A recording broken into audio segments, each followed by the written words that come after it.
that clock back there we're all looking at is significantly fast. All the clocks are wrong. That's like the worst for the kids. They're like, oh, we're almost done school. No.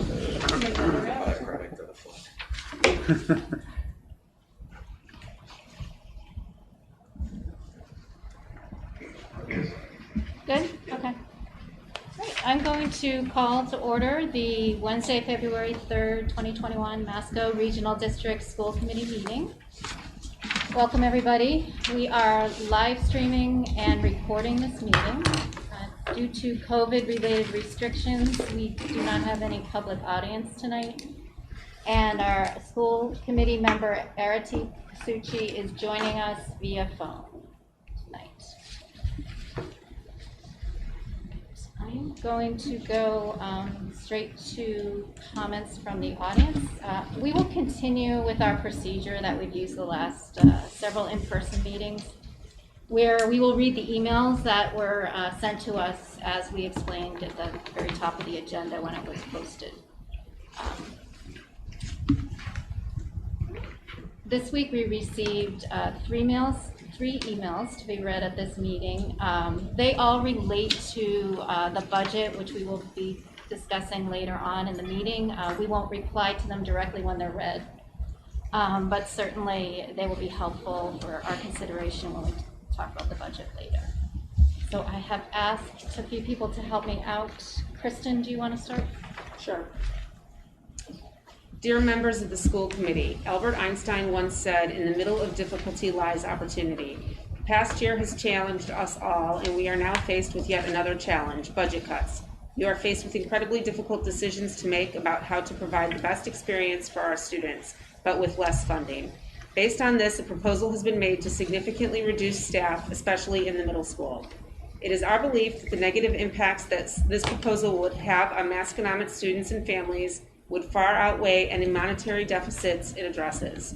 Instead, there is an opportunity to work together to collaboratively find a solution that benefits our students and enhances the quality of education at Masconomet. Our primary concern is the impact staff reductions will have on students' educational and social-emotional growth opportunities, especially with the untold effects of the pandemic, which is actively damaging children's development and will have lasting ramifications beyond this year. Students will need increased attention from their teachers. The loss of math and writing tutors this year, when they were needed more than ever, is a reminder of the negative impact staff reductions have on our students.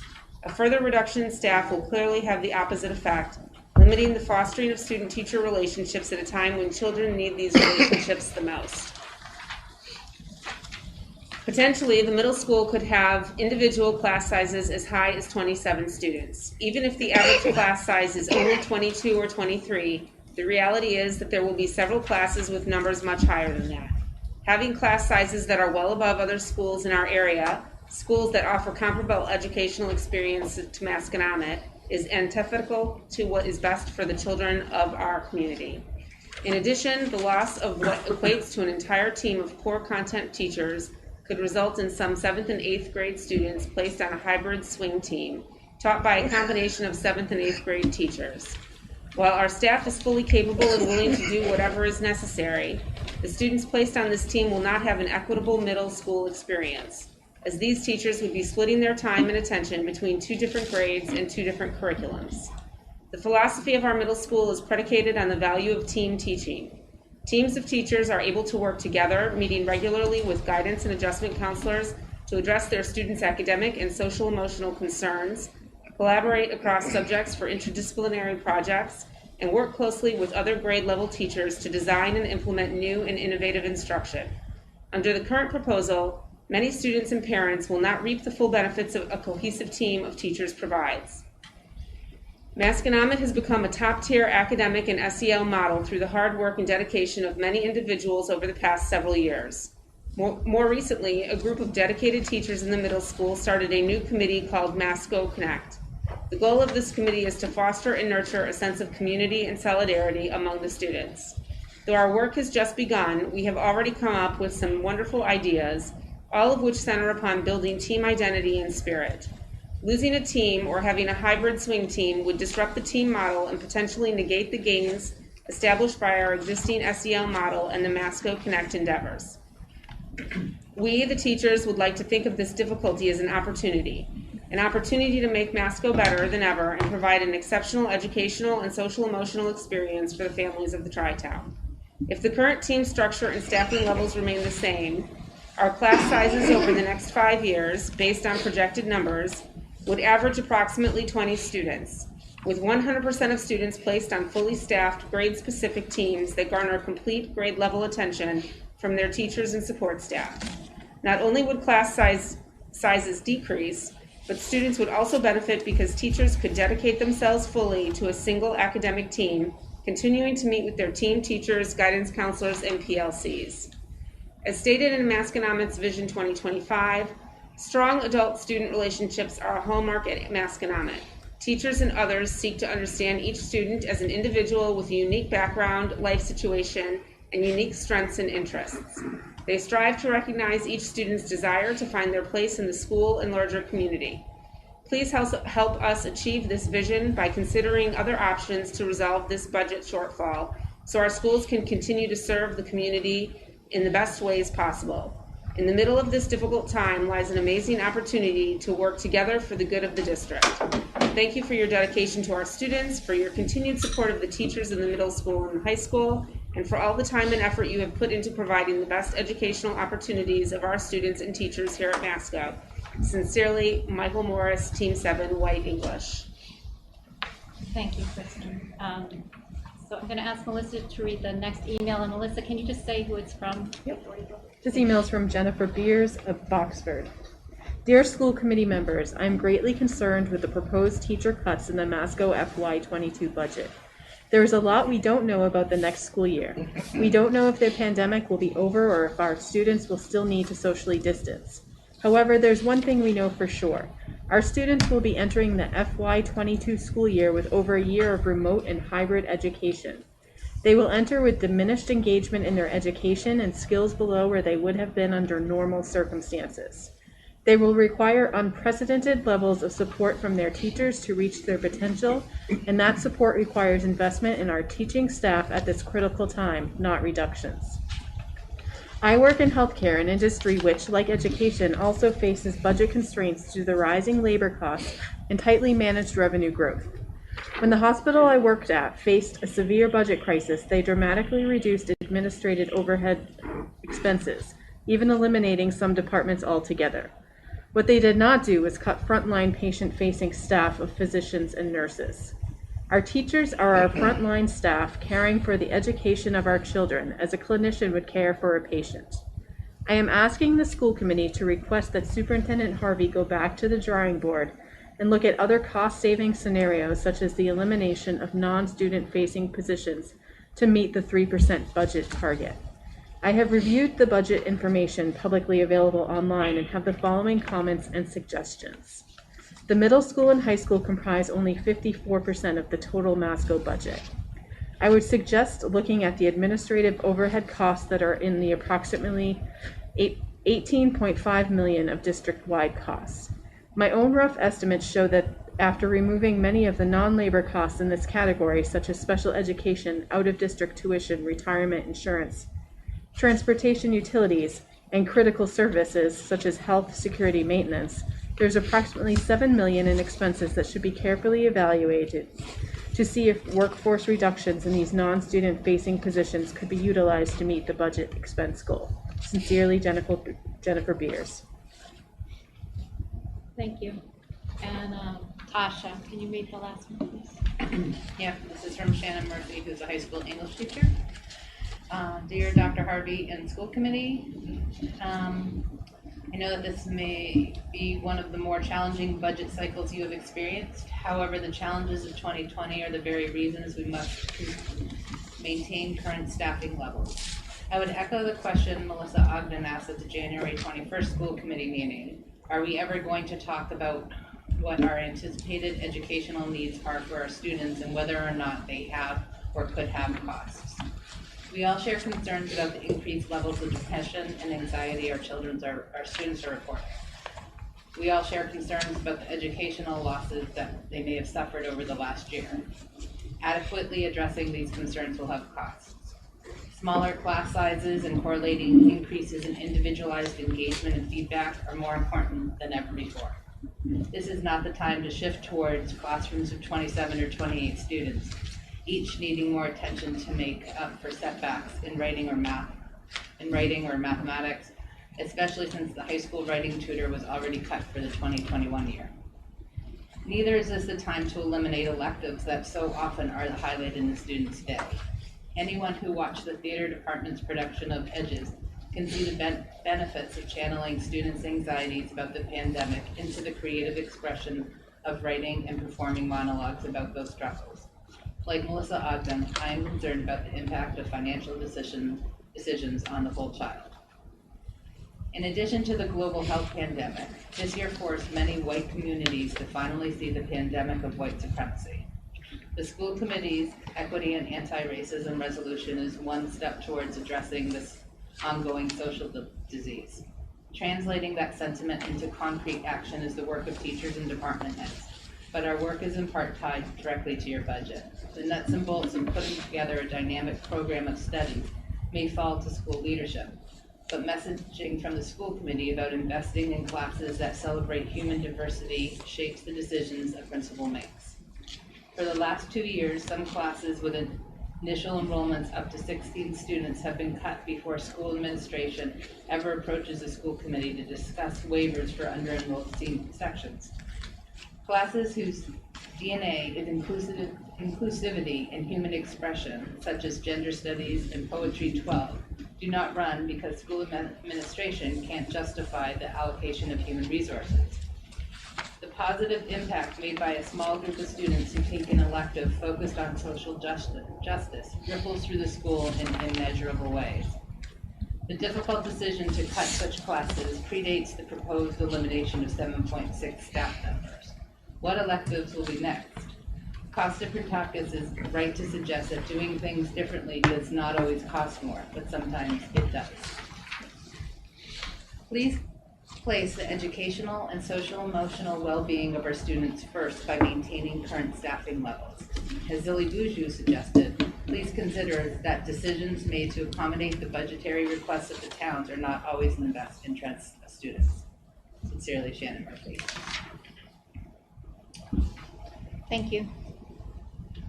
Okay, next up, we'll move on to item D, which is the Student Advisory Board report. This is the part of the meeting where we have someone from Student Council join us and give us some feedback from our students. And tonight we have Trent Bunker, and if you could just introduce yourself, please. How you doing, everybody? I'm Trent Bunker. I'm the senior class president, stepping in for the SAB today. And just a few things we all wanted to bring up on behalf of Student Council and the class officers. First, we're very grateful to the Community Relations Subcommittee for their collaboration with the ongoing community awards with the exec board. Not sure how much I can say. Justin, maybe, I don't know how much Justin wants me to reveal about that, but he certainly wanted to express his gratitude for continuing to work with the executive board, and also the willingness of Dr. Harvey to include the student council in the interviews and deliberations for the next principal. I think that it's a huge step towards building a more inclusive community to all facets of the community, especially because being the younger people in the community, sometimes we tend to not have our voices heard, but we all really appreciate the initiative that's been taken to have us be heard, especially in such a huge decision that will affect hopefully students for years to come. Also, one thing I did want to mention as well, we, on behalf of all the seniors who don't have to make up snow days, we are very happy that a traditional snow day was experienced. I thought for certain that the death of the snow day was upon us, but sure enough, it made a glorious comeback. So that Adults like snow days too.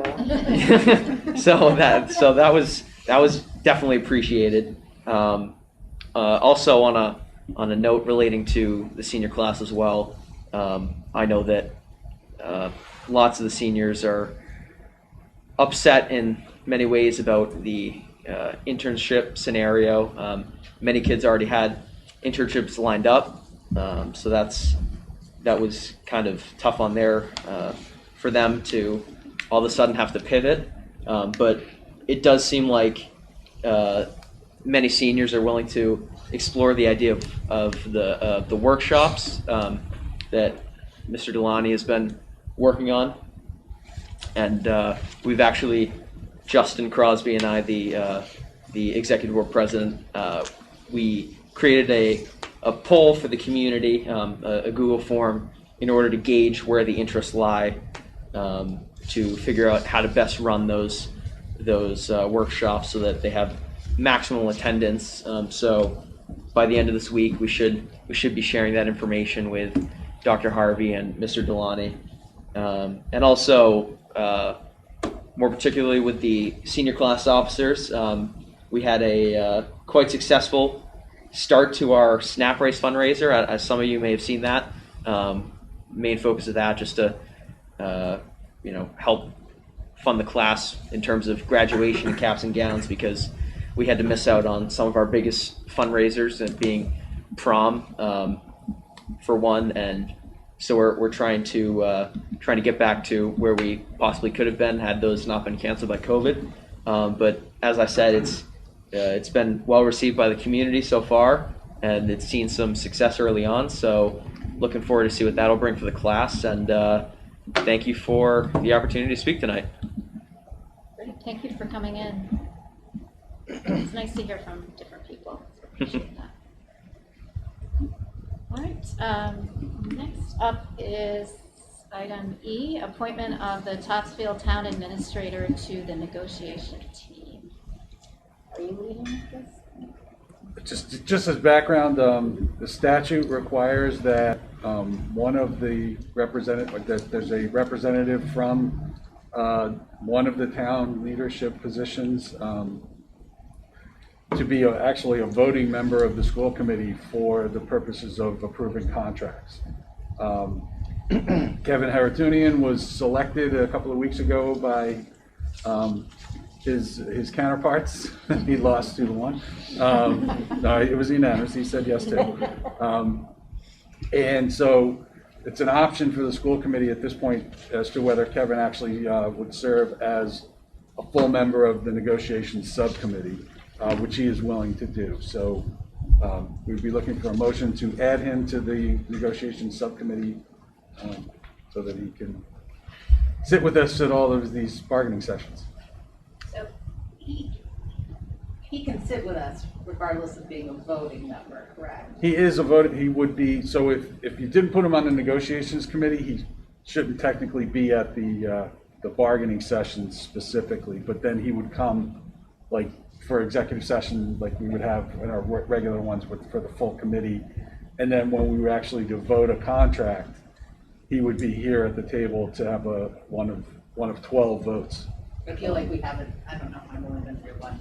Yeah, We need some memory here, but I don't feel like anybody before. I know that Andy was the last round go round from Middleton, but I don't think he was a voting member. None of the previous representatives, it was Andy. Then before that, it was Alan, and before that, it was Ira at teacher negotiation. They participated in the negotiations. They never came and voted at the school committee. I mean, that's the regulation for regional school committees to do that. So let's not look back. Let's not look back. Let's look Can I forward. make a motion to assign Kevin Haratunian, Town Administrator of Topsfield, to the negotiating team for contract negotiations? I second that. Any other discussion? I'll just say I'm looking forward to his expertise and his viewpoint, I think it would be very helpful. He certainly had a lot of energy, so that's nice. So all in favor, raise your hand, please. And Arati? Yeah. Thank you. So that's unanimous. Yep. Okay, thank you. So we will move right along to the high school principal report. Pete? Welcome. Hi, good evening, everybody. I'm just going to be very brief in my comments tonight, as I know we're going to talk about the budget, and I'm going to be talking about some slides there. So a few things, just as far as update on the the high school and principal notes. So first off, just some really nice news.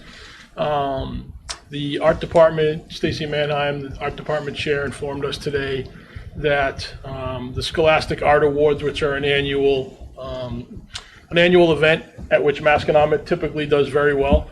Once again, our art students performed exceptionally, receiving the second most awards of any school in the state, and that's a historical trend. Obviously, if you walk down the art wing, you'll notice all of the really good quality of work that the students do year in and year out. So congratulations to the students and to Ms. Manheim and to all the members of the art department who really helped the students make that happen. So that's good stuff. And Ms. Manheim's getting me some digital clips of the artwork, and we'll be putting that out on the principal's blog and sending that out to the community to share with everybody what they do. On a second note, as Trent mentioned, during the month of January, we've been meeting with myself and Mr. Nardo, the assistant principal for juniors and seniors, and Ms. Schatzel.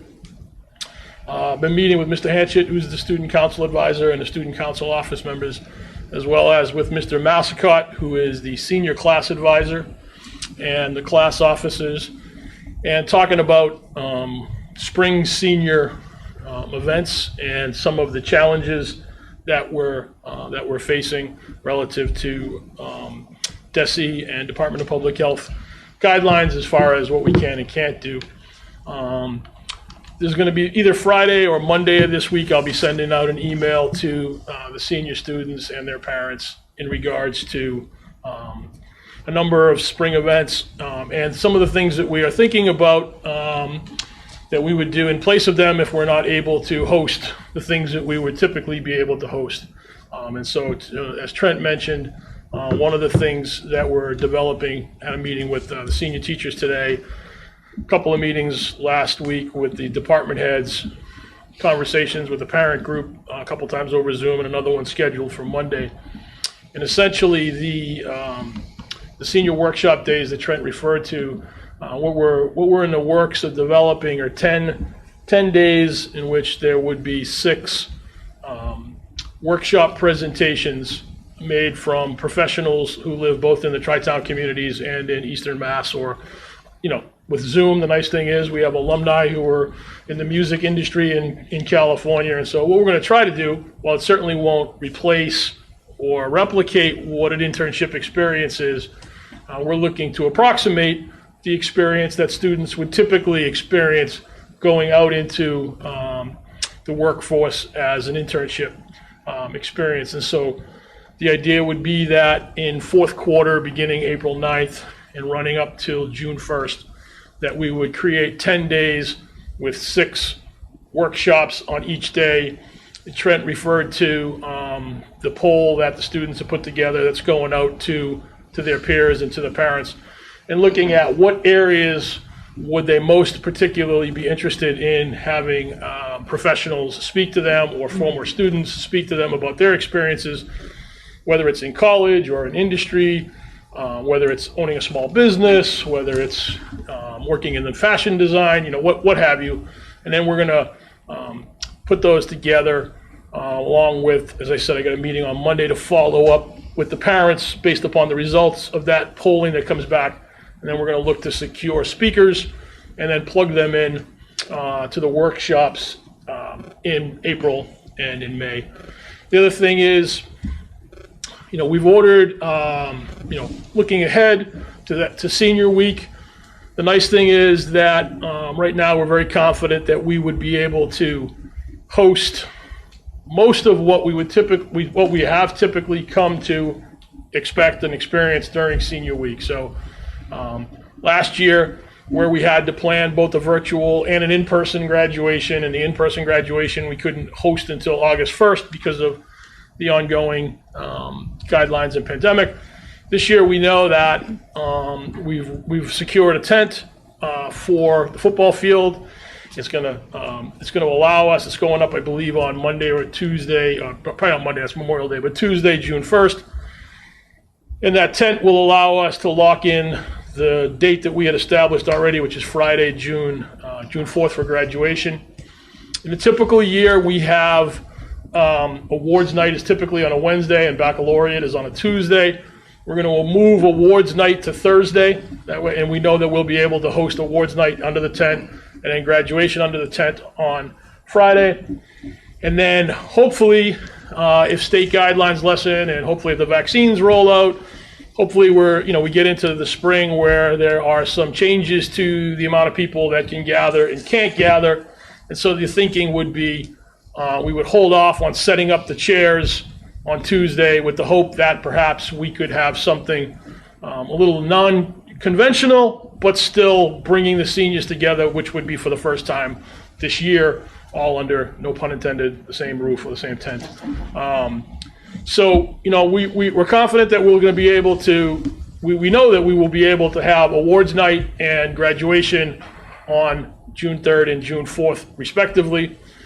We're then going to look at utilizing the tent to be patient, to see what the spring brings us. It's kind of the old adage, control what you can control and let go of what you can't.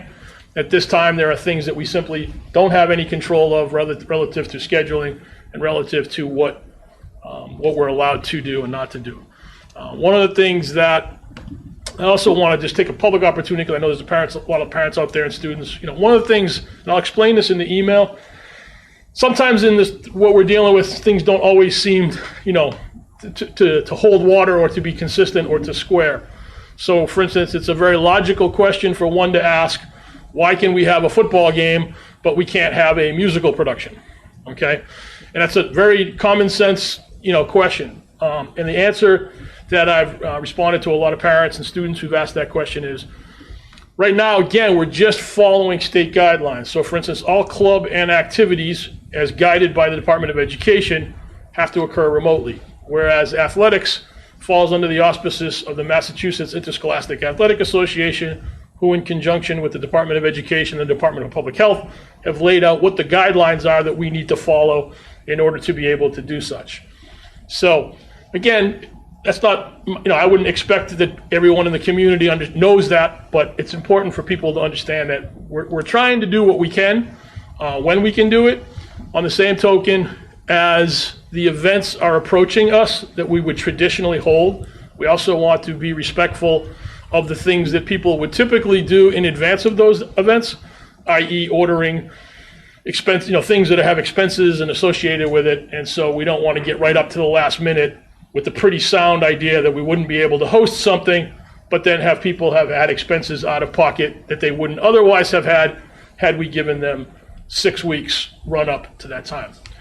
The other thing that I've explained to parents, and before I say this, I mean this, and I really want to reiterate it. We're really appreciative of the patience and the cooperation that the community has extended to us, and that's been since we went out last March, that Friday, March 12th last year. I've said this on numerous occasions. I feel that the students and the parents have been remarkably patient and adaptable, and it's certainly, we're all getting to that point where we want this to be over, and hopefully in the very near future, we will at least be getting closer to that. In a normal, typical, non-COVID year, okay, any event that would be occurring right now, we would typically have planned it 3 months ago. And any event that's occurring now, we would be planning events that are that are 3 months out. Okay, and that's sort of the cycle that we start to move through.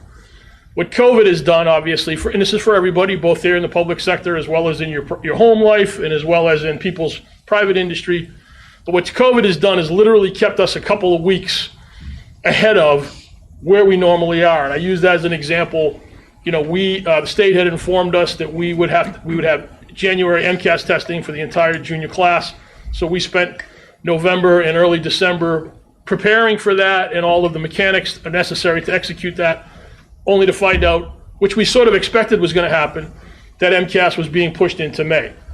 Even though we expected it, we still needed to be prepared for it should it roll out. So that's the challenge. That's not crying poor me or poor us, but that's the challenge of what we're up against.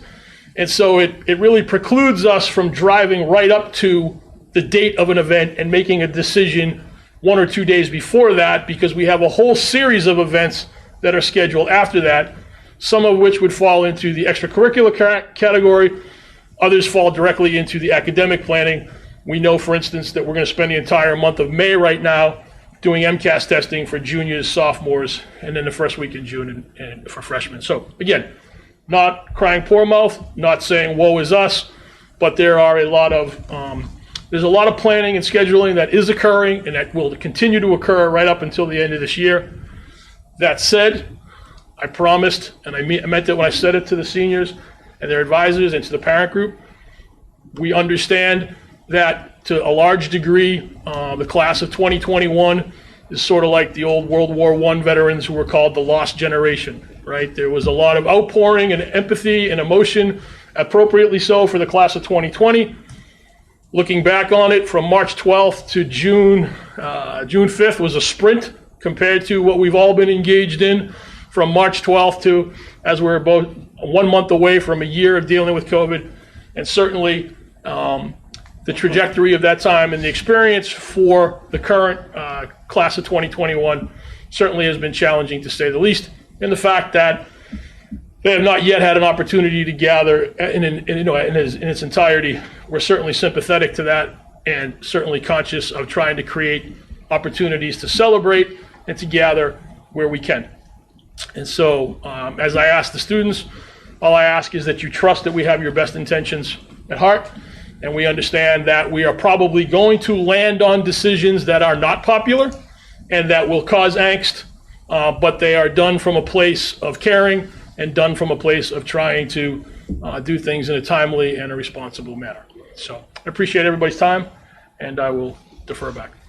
Unless somebody has a question. Well, I just want to say, I appreciate you sharing that perspective of the thought process and what goes on behind all these events. I mean, I think, well, I know that we're all on the same team. Everybody wants what's best for the seniors and for all of our kids. And I think it's just, as you know, it's been a long pandemic, and I know that people are getting tired, but I really appreciate you and your staff doing what you can. I love the idea of a tent party. I really hope that works out for the seniors. That sounds like a lot of fun. But thank you very much. Thank you. Yep. Does anyone have any questions? Yeah. Hi, sorry. I echo everything that Carolyn said and definitely understand the difficulties. Just a couple questions. You're putting the tent up in the near future. Does that mean that the football field is out of? No, June, first week in June. First. Oh, okay. So even so, will it be able to be used for sports? It's football.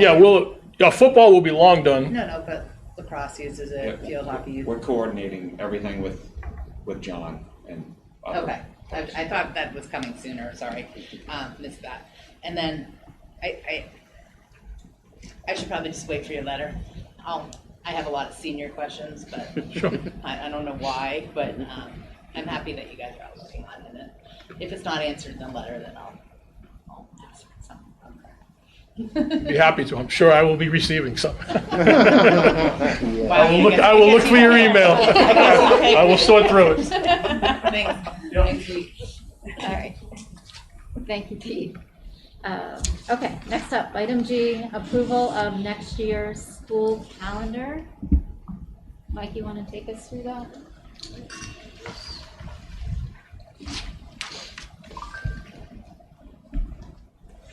TJ, why is it not giving me a password?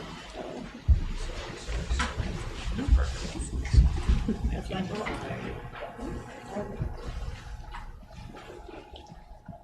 You have to do it. It's not giving me a password. Oh, is it this one? Thank you.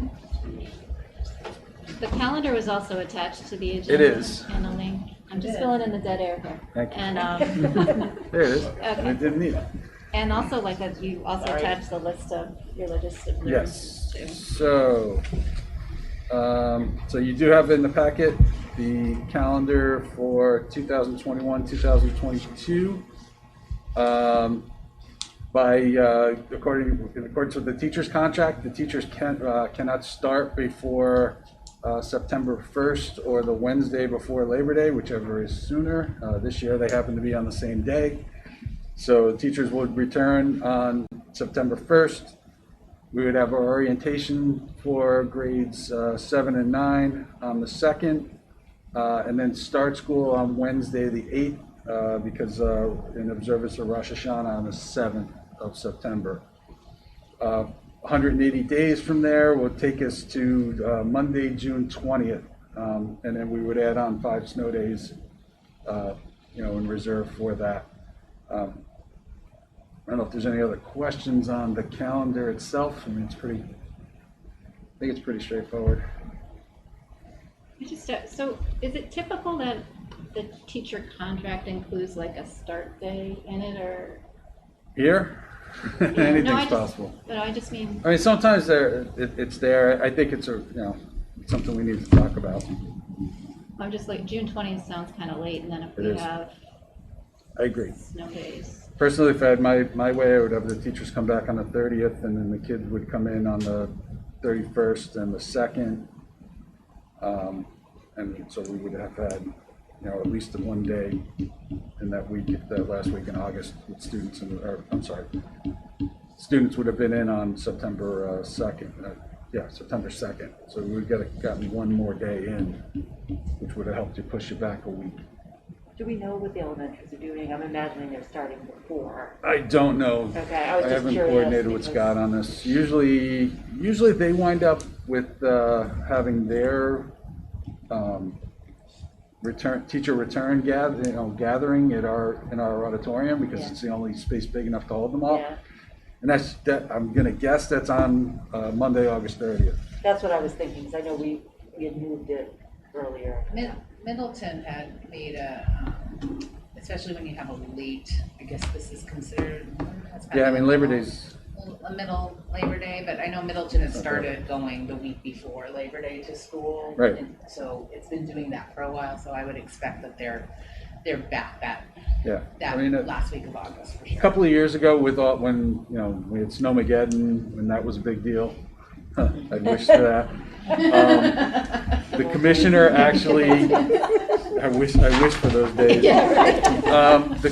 The commissioner recommended all school districts to start before Labor Day because of that issue with going too late into June. Because once you run into the week of the 27th, you start running into summer camps and things like that. So kids are done by June. And it's hot. It's hot. Although sometimes you have August, it's hot too. So.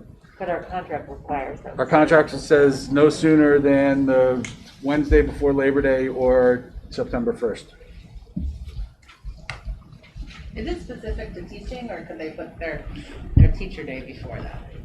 No, the first day for teachers to come back. Okay. The teacher year cannot start sooner than September 1 or the Wednesday before Labor Day. So we need to approve this, right? We need to approve this. Also, just kind of something else that I put together, just as a more sort of a question for the group. So as we've been talking about religious observances in general, and thinking about being more inclusive and equitable for everyone in our community. I also have this, what I'm kind of envisioning as a second page to the calendar document. The first 3 paragraphs are directly from school committee policy. They are the policy on religious observances, which is IMDC. But the other piece, and I've seen this in other districts, is the Anti-Defamation League puts together a really great calendar of religious observances for the year, and the dates that they'll show up, that they will be observed in 2021 and 2022. There's a lot. There's over 30. Yeah. But I think it gives, when we talk about that last paragraph of our policy, I think it gives faculty an idea of, you know, that these are the holidays that our students may be observing. You know, to have a sense of that. I think that's really helpful to have this list. I mean,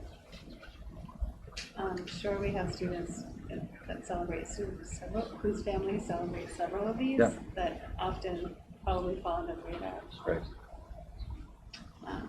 Yeah, I really appreciate this list. And the policies also, And teachers, sorry. yeah, sound, it seems fairly inclusive, which is great. Yeah, I took it from the ADL's list because they're usually a good source on these things.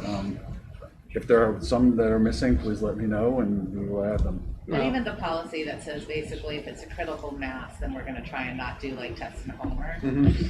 My only issue with that is that what I've observed is actually them trying too much on some, I mean, some stuff I definitely noticed over the year where there's a test on like a holiday that like it really shouldn't be, and I've said something and it's changed. It's just, you know, what we've learned from hearing from like those ACE students is you don't want to be called out ever, right? You don't want to be called out, and that's the way of calling a kid out. But sometimes it's almost too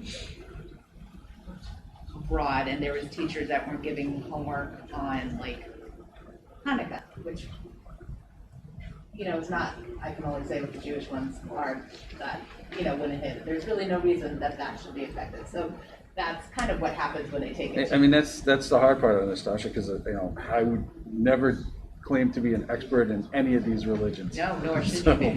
No, that's not why we pay you. So that there are, so that's a good perspective that you have on Hanukkah, but Yeah, no, it's just a perspective. I wouldn't Yeah. claim to know that. We tried to do a real tough, like a real specific Yeah, I mean, there's thing in Middleton, and I'm sure, you know, you're gonna affect people. Yeah, so. Yeah, Rosh Hashanah, Yom Kippur, Christmas, Passover, Good Friday, and Easter are specifically, Hard names, yeah. listed as, we're adjusting instructional activities and refraining from testing, assigning homework, and scheduling extracurricular activities or programs on those religious holidays specifically. But then the other one says, the last sentence, in any case, any member of the district community, no matter their faith, may request dispensation from testing and homework for religious observances by making a request to the teacher or guidance counselor. So I said the list is here to kind of help people understand when those things might be happening. There is an omission in the list. So what I missed? The Greek Is Greek Easter not on there? No, It's on there. Holy Thursday for Orthodox Christians. That's a good point. Okay, we'll get it on there. We should tell the ADL. It's a bigger deal than, All right. it's probably the biggest deal for Orthodox Christians. I thought you were gonna say Festivus. The what? I thought you were gonna say Festivus. I do Nope, wonder. we'll get it on there. Every might be day is something- Festivus here. This could be something maybe the anti-racism subcommittee could ask ACE to look and see if there's an appropriate way. Because the other one that to me stands out is Eid at the end of Ramadan. I feel like that might be It's on one there. that shouldn't be on this, that Oh, should be on okay. the top tier list. Up here with Yom Kippur, Rosh Hashanah, and Christmas. I don't know, so that's why I That was one would wondering. take, Not the whole Ramadan, just Right. the Eid at the so celebrate but the- that would take a school committee policy change. Okay. So Just those- I'm just those are- suggesting that it might be a which- conversation for Yeah, we work, the subcommittee. We can pick it up, policy yeah. committee talking about, but Which who? Are you talking about anti-racism or Yeah. policy? You. Yeah, okay. that's Oh, what I okay. Well, you would discuss it and then you turn it over to the Turn it over policy. to We won't get to I for a while, so. we're working our way there. No, we won't. thought. And it will be interesting to hear what Mass has to say on that. Nope, we just need a motion to Move to approve the approve. calendar. I actually I have a question on there. There's early releases at 10:30. Is that earlier than normal? That's a half day, so Okay. it's 3 hours would determine a half day of school. Okay. It's only twice. It may I be think. earlier than what's been traditionally done. Look at Pete. What was it? It sounds early. It sounds really early. So at half day, I had listed at 10:30, and it's because, what typically is expected for a school day is a half of a day, which is, 3 hours. 11:15 or something. Yeah, our early releases have typically been at 11:25. Oh, Okay. It's only. But there's a difference. There are a couple of different ones. Sometimes there's the early release with no lunch, and then sometimes there's. Yeah, I mean, this is with Oh, no. right. I would expect that would be the no lunch. It's Yeah, it's Good Friday, I think. So and- Wednesday before Thanksgiving, and then Good Friday, first day of Passover, is the second one. Yeah, it was only 2, but I just Yeah. didn't know if that was new. Yeah, I would recommend not doing lunch and having people out earlier on those 2 days. Yeah. That sounds good to you, Pete? He's not gonna be here next year, so I yeah. know, let's right? do it. What was the next question? I'm sorry. We'll invite you back for the rally.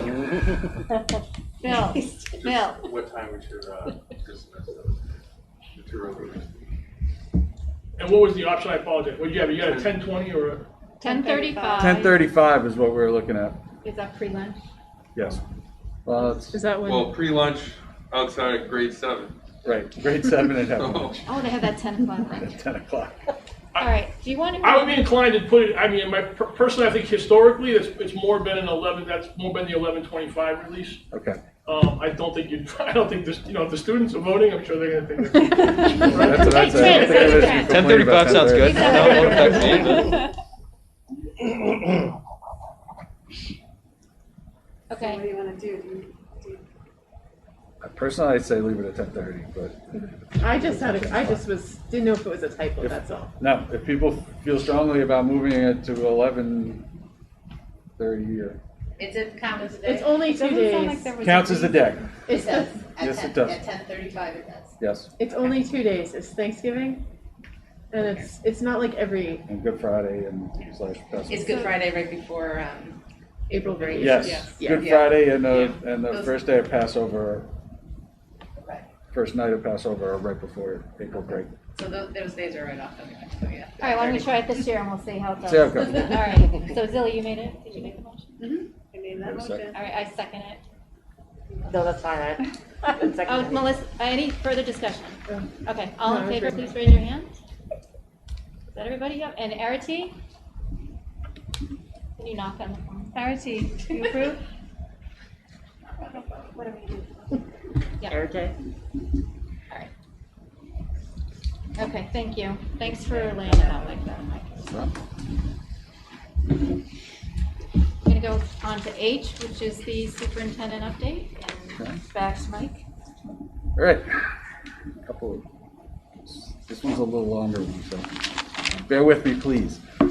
So first off, I'm going to update on the high school principal search. We've hosted 2 of our 3 finalists for the position of Masconomet Regional High School principal for second interviews. Katie DiNardo, air quote, visited Masconomet on January 27th, and Ryan Soliotis had his second interview on January 28th. Our third finalist, Mary Jo Karabatsos, will visit Masconomet tomorrow, Thursday, February 4th. All 3 candidates will follow a schedule that includes meeting with faculty, students, and administration. Each candidate will also have a public evening interview with parents and members of the community. Information regarding each of the 3 finalists, including links to the recordings of the public interview sessions and feedback forms for parents and members of the community, were emailed out on my blog, and I'll have a link in this post back to that page as well. COVID-19 update. So we've seen a decrease in the number of reported COVID-19 cases since our last school committee meeting on January 20th. In the last 2 weeks, we have, sorry, it's a typo, it's 11 reported cases among faculty and staff. This number is down from 17 reported cases for the 2-week period from January 6th through January 19th. And down from the 40 reported cases between December 21st and January 6th. We continue to meet as necessary with our local public health officials to identify close contacts, although the number of individuals who are present in school while infectious remains very low. Of those 11 cases reported in the last 2 weeks, only 2 were present in school while infectious, and in both cases, no individuals were identified as close contacts of those 2 positive people due to their following our health and safety requirements. We cannot stress enough how important it is to follow the CDC's guidelines on wearing a mask, maintaining 6 feet of social distancing, and following proper hand hygiene. Next is update on the DESI's pooled testing program. In early January, the Department of Education announced the implementation of a pooled testing program for Massachusetts school districts. Under this program, individual COVID-19 test samples are combined into pools or groups of between 10 and 25 individuals. If a pooled sample shows a positive COVID-19 result, all members of this pool must be tested again to determine which individual in the pool actually has COVID-19. This approach greatly reduces the cost of testing for DESI's program to around $5 per individual included in each pool. DESI is offering to pay for the cost of the testing for the first 6 weeks of the program or until the end of March. They also have some support for districts in the logistics involved in developing the routines necessary to carry out the testing. After the initial period ends, districts will be responsible for the entire cost of this testing program. Information from DESI regarding the program is available on their website, and I have the link that I'll share out. I've spent a great deal of time over the past several weeks gathering information about this program and consulting with our local public health experts regarding the benefits and drawbacks of participation. I've attended several webinars from DESI on the program, held conference calls with our local public health officials, met with our Masconomet nursing faculty, and personally visited the Watertown public schools to observe their in-house testing program and interview their personnel who were involved. After careful consideration of all the information provided by DESI and listening to the opinions of our local health officials and school nursing staff, the consensus is for us not to participate in the program at this time. While the offer of DESI to cover a substantial part of the program is very enticing, I'm concerned that providing the personnel and financial resources necessary to implement and maintain the program will exceed our current capacity. This becomes an even less enticing proposition when weighed against the fact that Watertown's testing program is not identifying significantly higher percentages of COVID-19 positive students and staff than what we're currently identifying in Masconomet without the in-house testing program. As I reported earlier, we have 11 reported positive cases in the last 2 weeks. Only 2 were in the building while infectious. Our plan for mask wearing, social distancing, and hand hygiene seems to be working to stop any spread of infection in our buildings.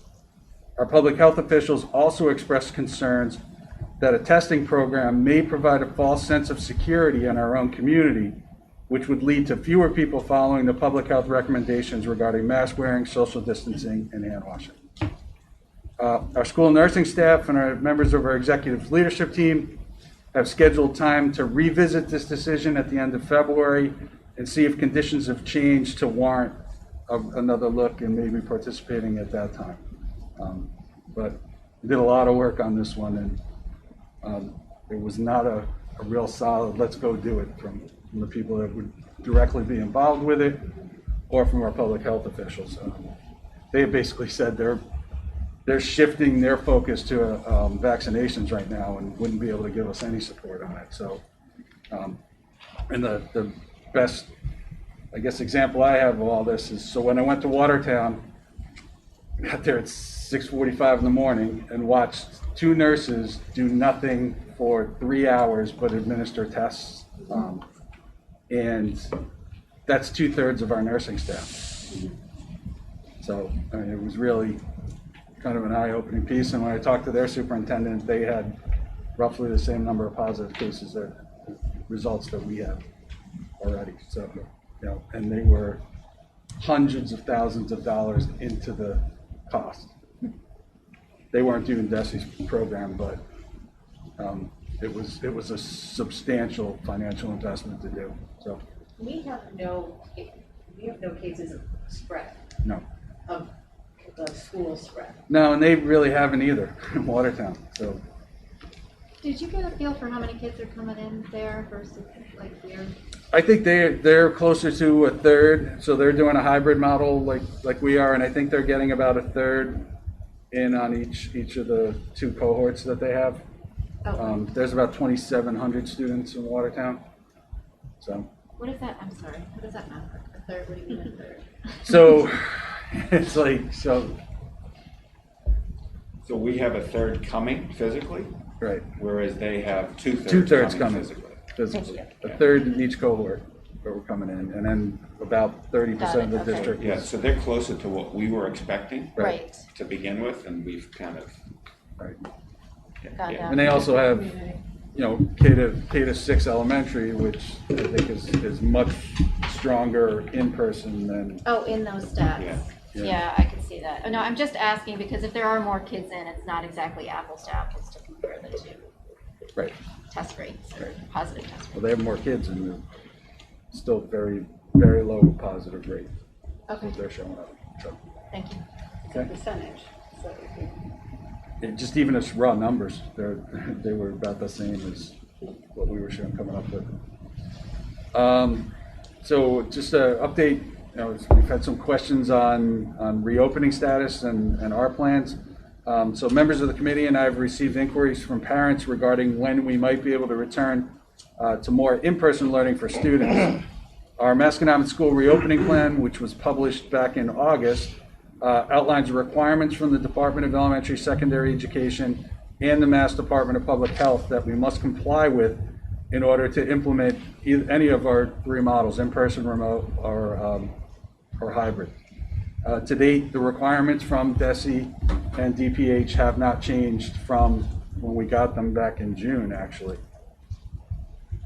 In August, after we conducted a feasibility study of our programs in light of these requirements from DESI and DPH, we identified several major hurdles that we would need to overcome in order to meet the requirements for full in-person learning. First off, our classrooms are not large enough to provide for a minimum of 3 feet of social distancing for staff and all students. The Boxford Board of Health has recently reiterated that the preferred distance is at least 6 feet of distancing, and our experience with contact tracing has demonstrated that if we were to reduce our spacing to 3 feet, we would have many more students and staff quarantined as close contacts. Second, our shared cafeteria spaces are not large enough to feed all of our students with the 6 feet of social distancing that's required when students are unmasked to eat. In our hybrid plan, moving lunch to our field house only allows us to feed 1/2 of the students who would be in a lunch period with all in-person learning. And then finally, social distancing requirements limit the capacity of our school buses to about 1/3 of full capacity, or 25 students on a 77-seat bus.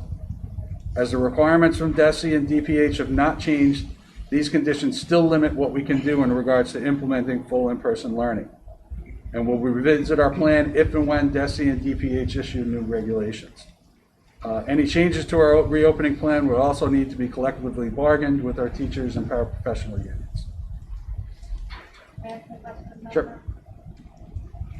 Because our in-person learning is so low right now, is there a way just to ask how many kids would come back? Like, I would assume that a majority of the kids who have chosen to stay at home would probably still stay at home, and yet we would be able to offer it to, which might only come up to 50% of our population. Like, we might get more kids in, but we're definitely not gonna get all of them. So is there a way to figure out what that number would be, and if we could invite more kids back?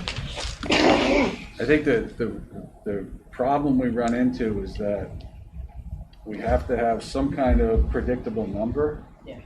And so you can't set a limit to say, I'm sorry, you come, Tasha, but Zilly, we're full, we can't take you. So But that's okay. yeah, I mean, that's the like the For you, no.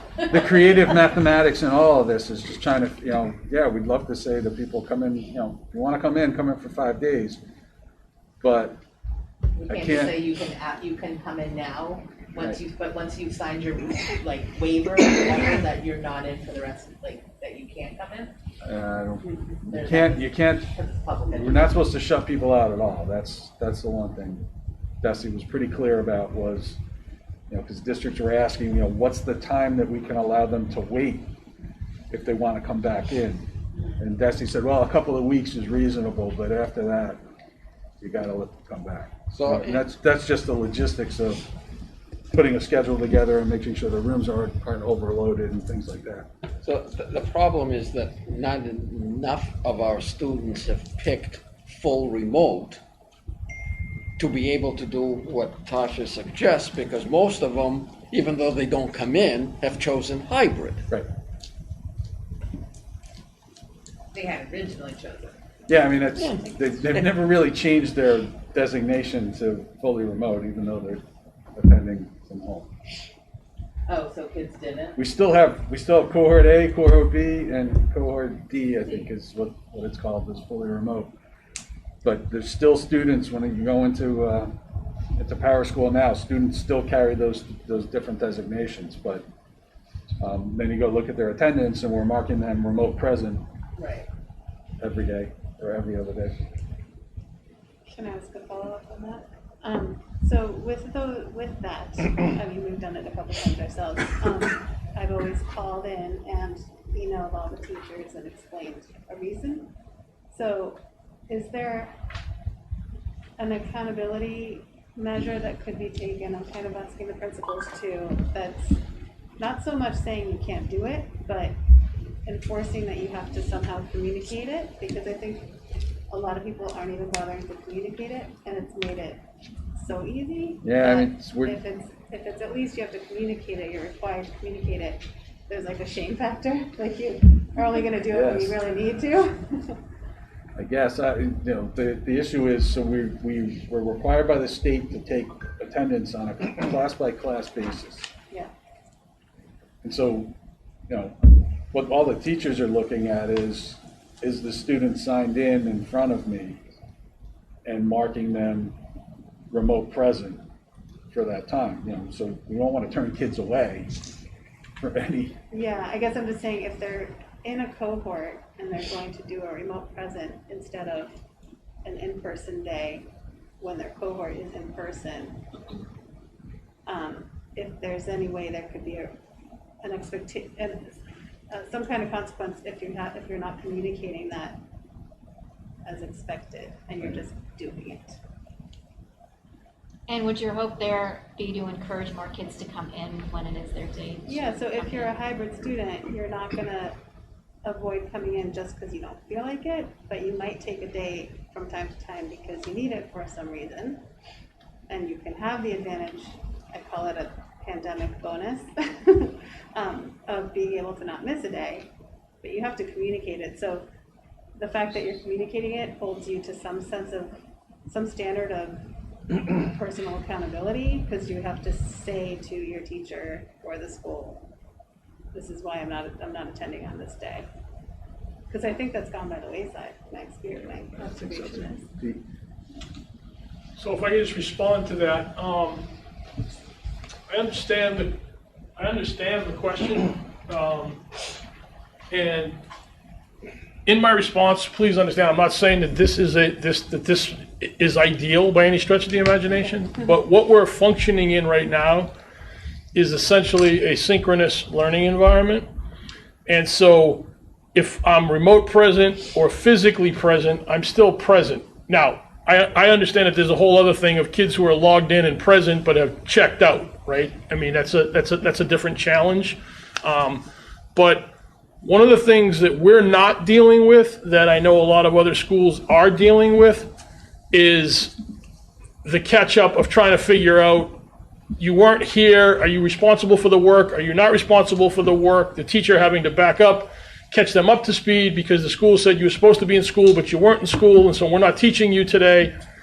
So there's a whole other quagmire that other schools are dealing with trying to just deliver the education. Now, I think obviously to a person, every teacher would say to you, they can't wait till the day where they can just teach the kids physically in person, right? But the delivery right now of our education is occurring synchronously, and it's also occurring sequentially. So we're not spending a lot of time figuring out, was that an excused physical remote? Was it not an excused physical remote? Are you allowed to make up the work? Are you not allowed to make up the work? So to your question, well, it's a good one and I understand it. There's a whole back door to that question that is a real nightmare to try to manage on a day-to-day basis of figuring out what is and isn't excusable, or what, you know, and I think right now, while we certainly have addressed before the issues of the failures, you know, increased failures and sort of some of the impacts on, you know, certain segments of the population, and those are all very real, and we're very cognizant of it and looking at it. I do think the one thing in all of this mess that we do have going for us is that we are synchronously delivering the education, and we are doing it sequentially in a manner in which the teachers can plan their curriculums accordingly and keep moving forward. And when I say keep moving forward, I don't mean that we're purposely leaving others behind. What I'm saying is move forward with as many students as possible moving forward, because we're not trying to figure out if this was excused, unexcused. I will count this, I won't count this. You have 1 day to make that up, 5 days to make it up, 10 days because it was a COVID close contact. So there's a lot of challenges that would really present itself, that, considering all of the logistical and mechanical challenges we're currently facing, I would take a big, like, I don't know that I would really want to open that can of worms up. Yeah, thank you. Yep. And the pros part I understand, but I think I'm just trying to think about the kids that are coming in for hybrid and their peers that are supposedly in their cohort are not, and then I don't think it's happening quite as much in the middle school as the high school, and then they're sitting alone with their teacher. And so if we're talking about trying to move to offering more full, you know, people who are asking for more full-time in-person, which we understand is not feasible from the feasibility study, but even to offer it to a smaller percentage, but we're not even having kids come in for a hybrid, it feels like a backwards argument. But the reason I think that's happening is that there's all these other factors that play into it, and it's nobody's fault. It's how things shake down. Everybody at every district across the state this year has just tried it. Like, whatever it is, we tried it. So now we're kind of at a point where maybe if there's tweaks that could be done, like, I'm wondering, even Trent might have thoughts, like how, if the people who want more kids in the building want more kids in the building, then get the kids that aren't coming in, that are supposedly in hybrid, to come in. How do we do that? Because that's the shift that I see that they're looking for. So I think, and again, this is completely an anecdotal thought. I have nothing to support this, but it just looking at the entire thing and go, this is what I would think, right? We saw in less than a week, when we opened up into hybrid, we saw in less than a week that the numbers flipped. That means kids were only in class for 2 days before the number where we had fewer kids signed up originally for full remote, and then our two cohorts, A and B, I forget the exact number, but they were like at 350 or 400, you know, closer to 400, and there was like 300 kids in the full remote. And within, like I said, less than 1 week, that number completely switched with a steady drive down, and I think it mirrored the onset of Thanksgiving, and then Christmas, we saw that increase. So my hope would be is that as we start to turn the corner societally on COVID, and that as people gain more confidence with vaccines and the vaccination rollout, and they see the kids are playing sports, and yes, there's been some close contacts where the team got shut down for a week or not, but that as the nice weather comes and hopefully the rebound comes, that we will start to see the people who were signed up for the original cohorts A and B, and we've preserved the integrity of those. We know who the kids are in A and B, that we will see those kids come back in, which we would then arrive closer to what we had planned for and expected back in September for the October opening, and it would be my hope that the school would feel much more vibrant come April, right, as kids say, you know what, I've had enough of being home. I just want to get up, take a shower, go to school and change it. And then a kid walks in and sees that there are 12 classmates for him or her, next to it. I think that's our biggest hope, to be quite candid, rather than trying to find a different stimulus. I think that's the collective stimulus. When we all feel more comfortable to engage in our lives, I do think we will see that return, here in the building. And I don't think it's an accident that as people felt more nervous as we approach the holidays, that was also mirrored, here in the building as well. I like that term, collective stimulus. So. Hey, so Trent, Zilly had asked to refer to you. I'm just wondering, when you go back and talk to Justin or the SABs, if you guys could give some thought to any ideas you might have to encourage more kids to come back?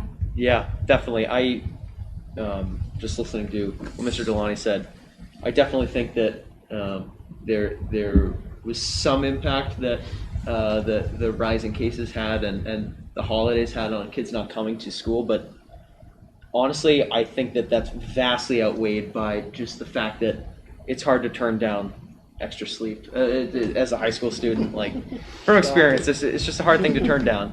So So school should start later, right? We talked about this at the meeting, before the meeting started, yes. He's a great case study for that. But, I'm gonna keep saying it.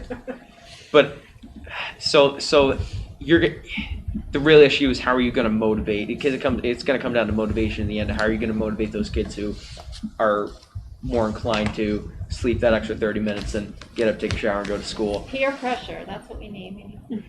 Probably extra credit. Yeah, I mean, based on my experience, I'm not sure how strong of a factor peer pressure is at just Masconama in general, because, and this is something I've tried to do as president through 4 years. I've tried to build a sense of unity, which I think that has kind of been lacking, and that ties into school spirit a little bit as well. But that's a different issue. So I think that a lack of strong unity makes us less inclined to, or us being the students, less inclined to be propelled in one direction by peer pressure of kids actually going to school. So I think that as you said, to some degree, not necessarily like extra credit like on someone's marks or grades, but just spitballing ideas. I know that some schools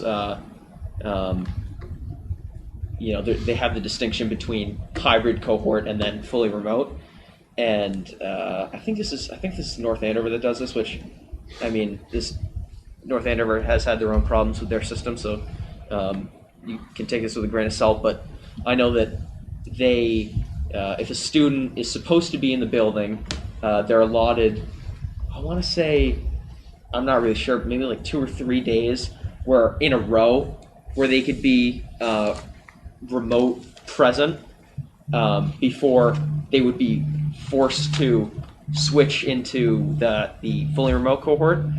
So you could, I mean, I know we had the system for years of the what did you call it when you if you came in late and didn't do the trash can duty, those, and you thought you like Stop doing that. Yeah, tardy friend. Oh. Yeah, like you 5 like demerits. Demerits, yeah, that's in a sense like Is this like an intervention? I don't know.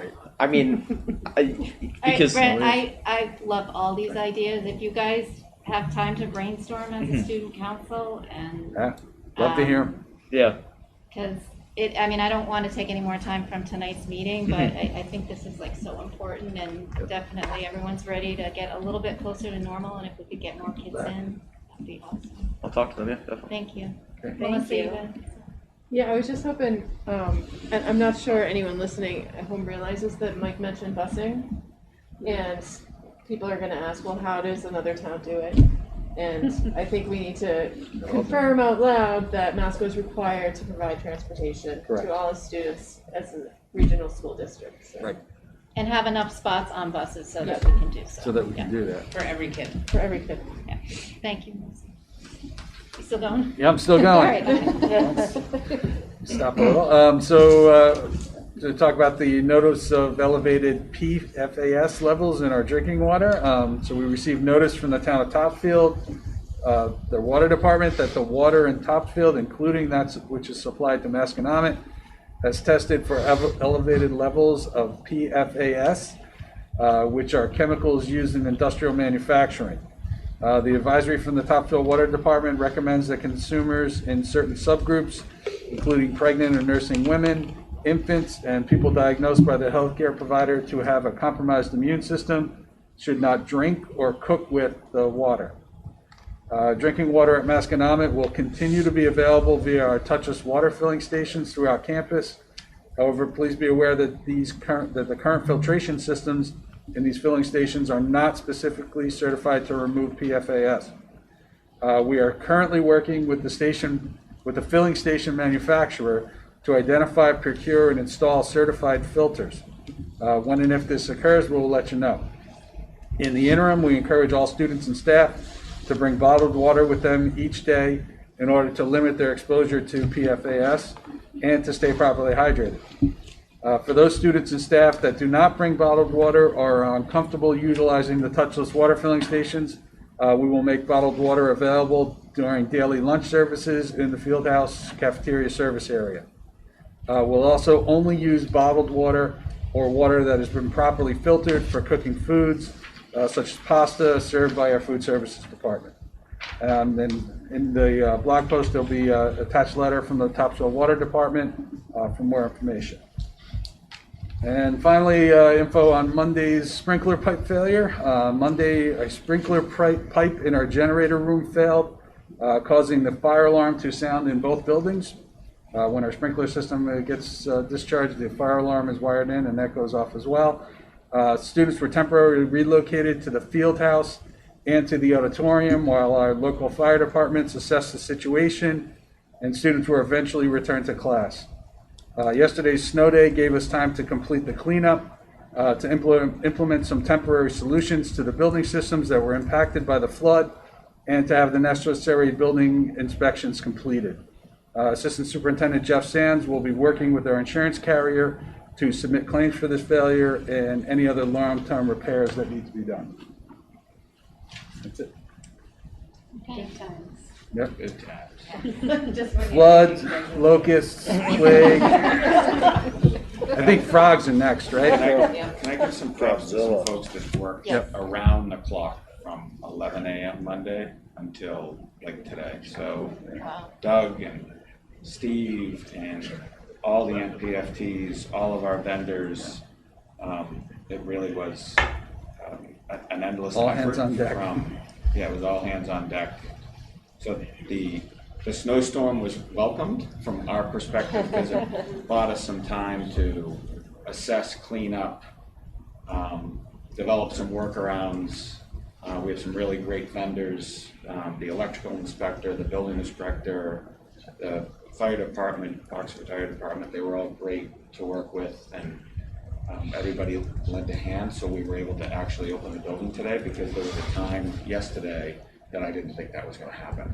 So there's a ton of work that needs to be done at a significant expense, but I think it's for us to ask in an email. Our insurance, property and liability insurance, will cover it less than $5,000 deductible. I have no idea what the expense is, but my guess is in excess of $50,000 easily. Maybe six figures, I don't know. So we'll keep you updated, but thank you to everybody that worked in this. Thank you. Will the insurance cover the repair or just the cleanup? All of the above Okay. is my hope. You got a better policy than I do. We increased that, didn't we? Okay. No. We knocked it out. It was proposed and we had to knock it out. Okay. All right. We good? We'll move on to I. All right. This is our main event. The FY22 Superintendent Recommended Budget Presentation. In our last meeting 2 weeks ago, we got our first look at the budget, and at this meeting today, our administration is going to take us through some of the big decisions that were made in that. Mike, if I could start, that's great. So the main event, I like it. So the main event is broken into two pieces. So the first piece is Superintendent Bullard is going to take us through kind of detailed look into 3 areas of student services and special education. The first is a fairly significant increase in out-of-district tuition costs. The second piece is an even greater increase in our special education transportation costs. And then the third area is a modest increase in student services, contracted services provider costs. Once we get past the first component of the presentation, we've invited both of our principals here, Pete and Phil, and they will take us through a discussion around the proposed staffing reductions, which is really the main event.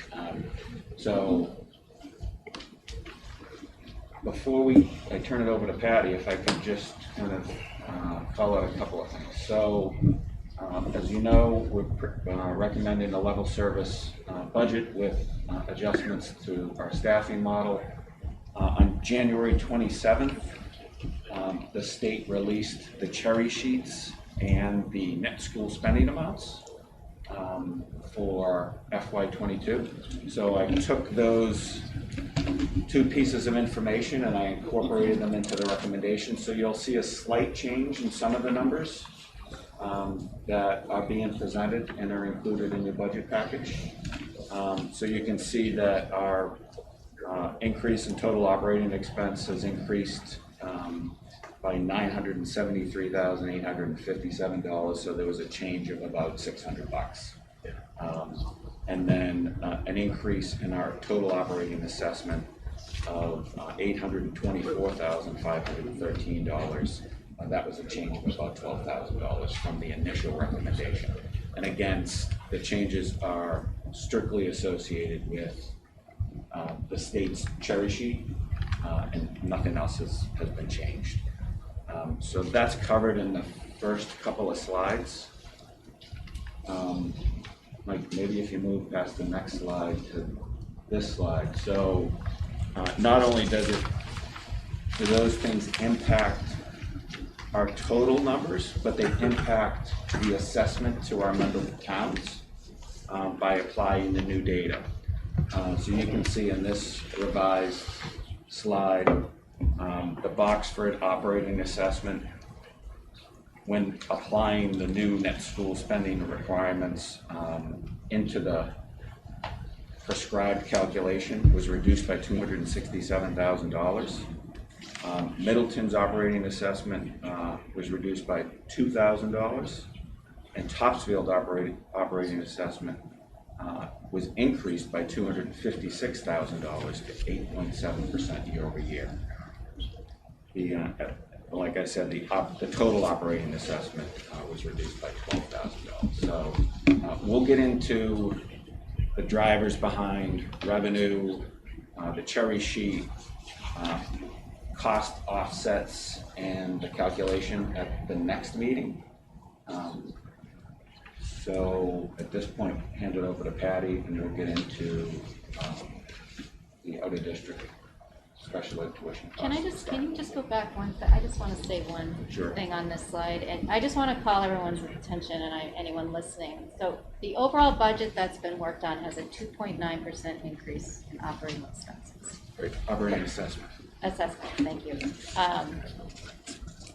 Which, 3% may sound reasonable, but when you look at it by town, it is what the swings are wild, and that is something that school committee members have to work with their towns.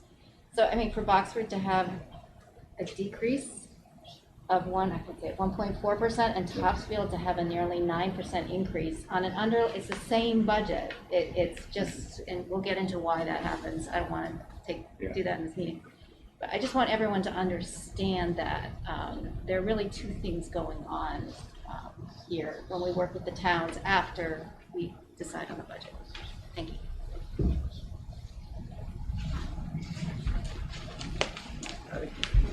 All right, so as Jeff just said, I'm going to be talking about the out-of-district tuition increases, the special education transportation increases, and the contracted service provider increases from budget FY21 to FY22. So my first slide has a line graph with some longitudinal data over the last 5 years, a 5-year overview of the increases in tuition and transportation. The graph is a combined of the private tuition, collaborative tuition, and in-state tuition.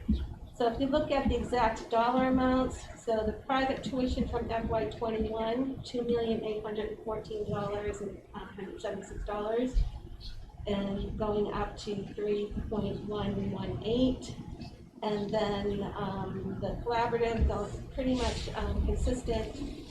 In-state going down with a combined amount of $3,922,192 for tuition costs in our FY22 budget. So that gives you just data from 5 years, from FY18 to FY22. Where was that last number that you just said? There was a combination of the private, collaborative, and in-state tuition. Okay, it's not on here. It's not on there, Okay, no. yeah. No, I haven't one, but it's $3,922,192. So just shy of 1 million.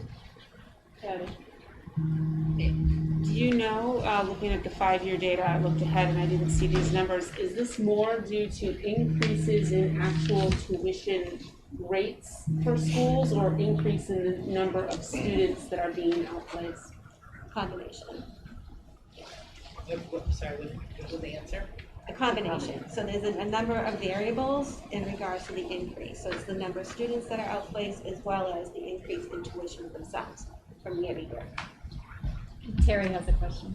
Okay, it's more of a comment, I think, for people who are watching, and now I realize that I didn't add up all the numbers, but just for context, because I think if you're just looking at the slide from TV, you might not realize how dramatic that increase is, but like, private tuition, if my math is right, has increased by 75% since fiscal 18, or roughly.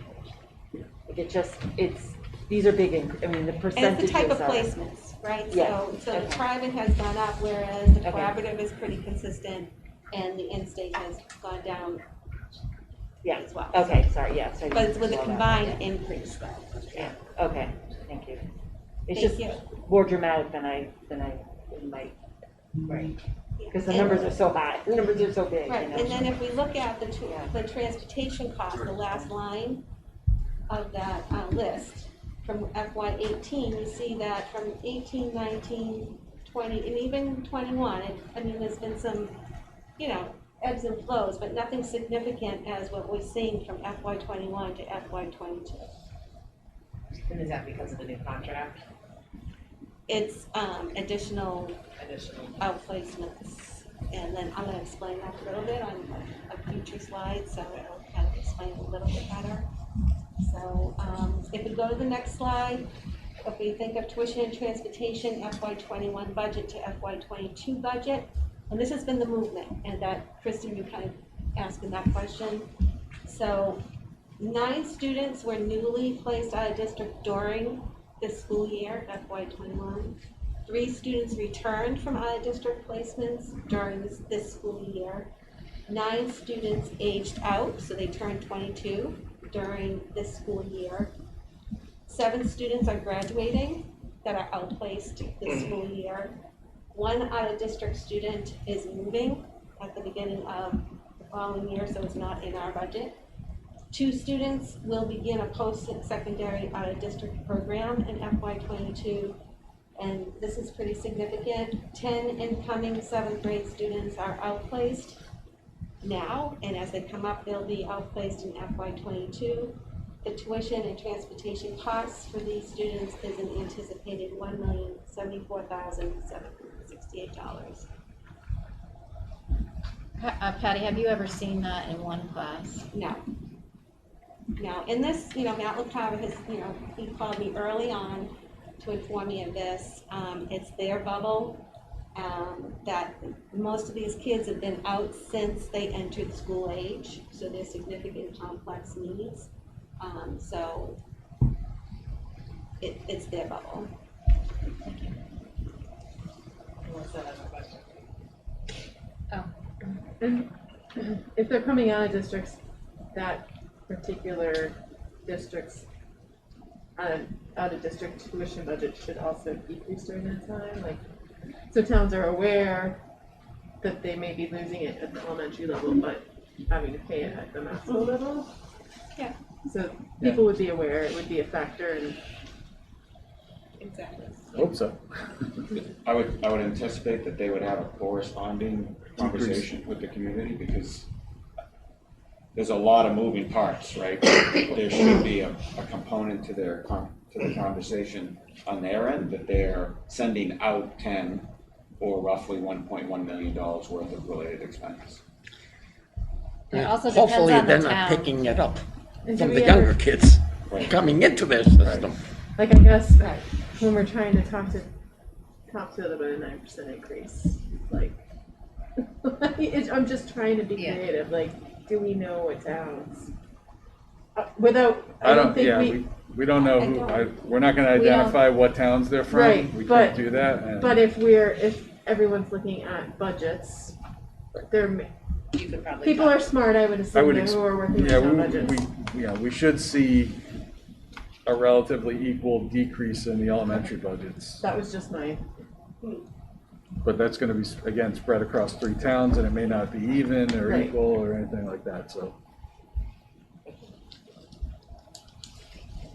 Okay, so the next slide actually puts dollar amounts to the bulleted slide previously to this. So the new out-of-district placements that occurred during this school year, and I'll go with the increases first, increased $684,491.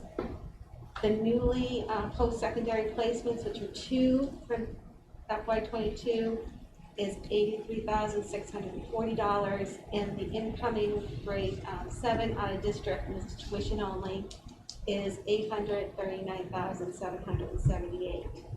What was decreased was the kids that returned to Masco during the school year from out of district placements, which was $237,771. The kids that aged out turned 22, $765,062. The graduates, the kids that are graduating this year, $375,663. The student that moved, $48,511. And then other, meaning there was some placement changes that amounted in a decrease, overall decrease of $6,774. So the FY22 budget reflects overall with all of these changes, these increases, decreases, and kids who would remain out of district with maybe increases to tuitions that Kristen mentioned, some type of 2% increase per year. This reflects an overall increase in our tuition line of $174,127. Patty, can you talk a little bit about how the return to Masco number, the 3 students that you were able to bring back to Masco, how that's achieved, and is that something that can be considered for other out-of-district placements? It's always something we consider. I think with these 3 students, and I think that 2 of them were outplaced by the elementary, so this was like a 6th to 7th grade transition, and we had team meetings, and we brought them back to Masco to try Masco. So they were budgeted for, we anticipated them remaining out of district, but we actually had meetings, and they returned to Masco. The 10 students that are anticipated that are out of district now at late elementaries is transitioning to Masco. We are having some of those conversations with a couple of those placements, but it's even trickier this year because we don't know what Masco is going to look like in September. So it gets trickier to take a kid back from out of district and say, this is what we're going to provide. And so it's a little bit more complex this year, more than ever. But those conversations are happening always if we can bring a kid back. So when you say we don't know what we're gonna look like in the fall, do you mean because of COVID, or do you mean because of staff COVID, changes? Are we going to still be in a hybrid? Are we still gonna have, guidelines? We're gonna have APA2. What are the students' needs? What is the student receiving right now? They're out of district placement. Have they regressed? Have they had trouble with, there's a lot of factors. Okay. So it just gets really complex. Okay, thank you. Bonnie has a question.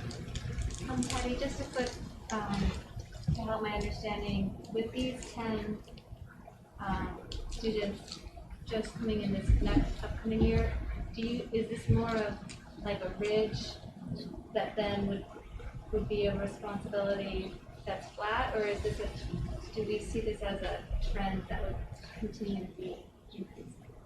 I don't see a trend, Bonnie. I think this is just, as I said, a bubble, or would it be? It's just happens to be a class of students in that particular age group that had complex disabilities and had needs that required our district placements.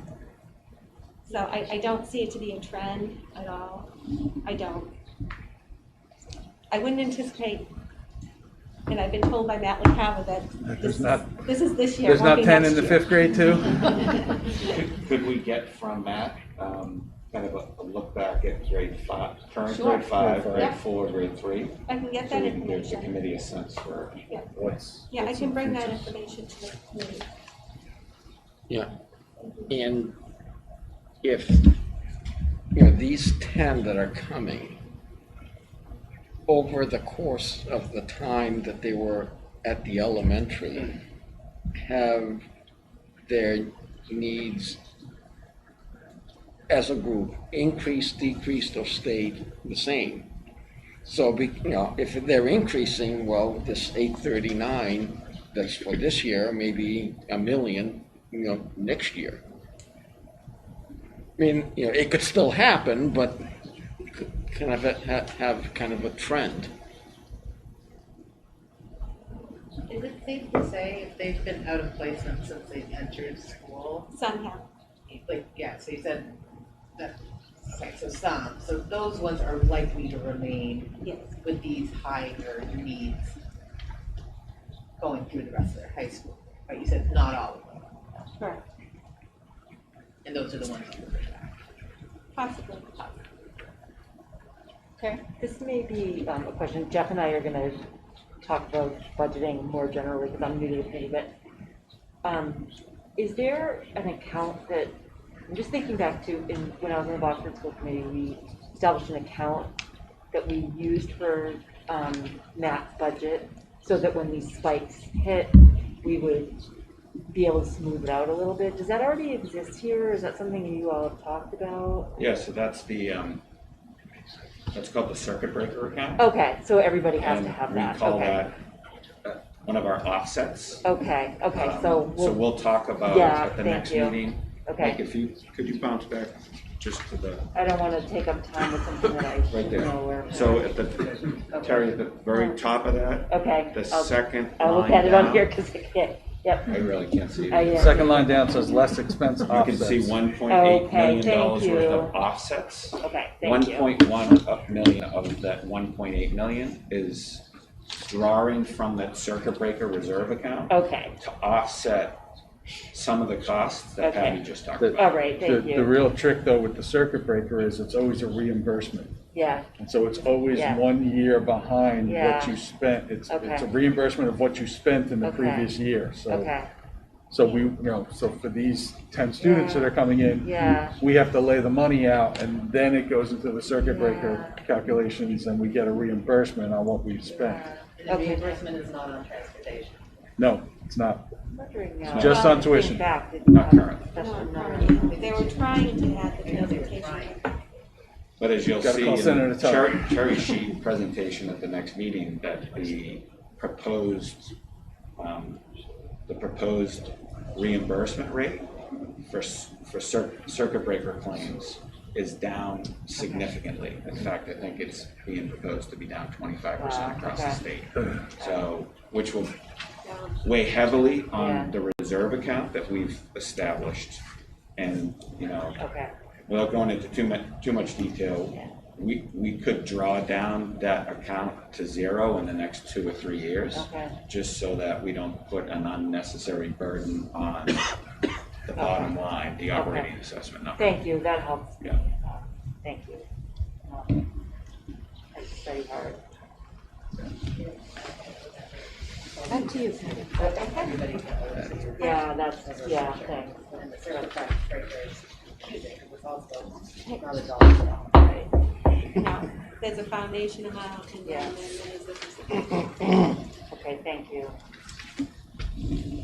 So the transportation from FY21 budget to FY22 budget, there was some contributing factors in regards to those increases. So again, the 10 out-of-district placements requiring transportation, additional vans and runs to Masco, additional runs and vans to our sewer program at Salem State, COVID-related additional costs, bus cleaning, different things that were put on the bus companies in order to make sure that we have the safety guidelines in place, and then increased cost in existing runs. So each year we put out to bid what we need for transportation.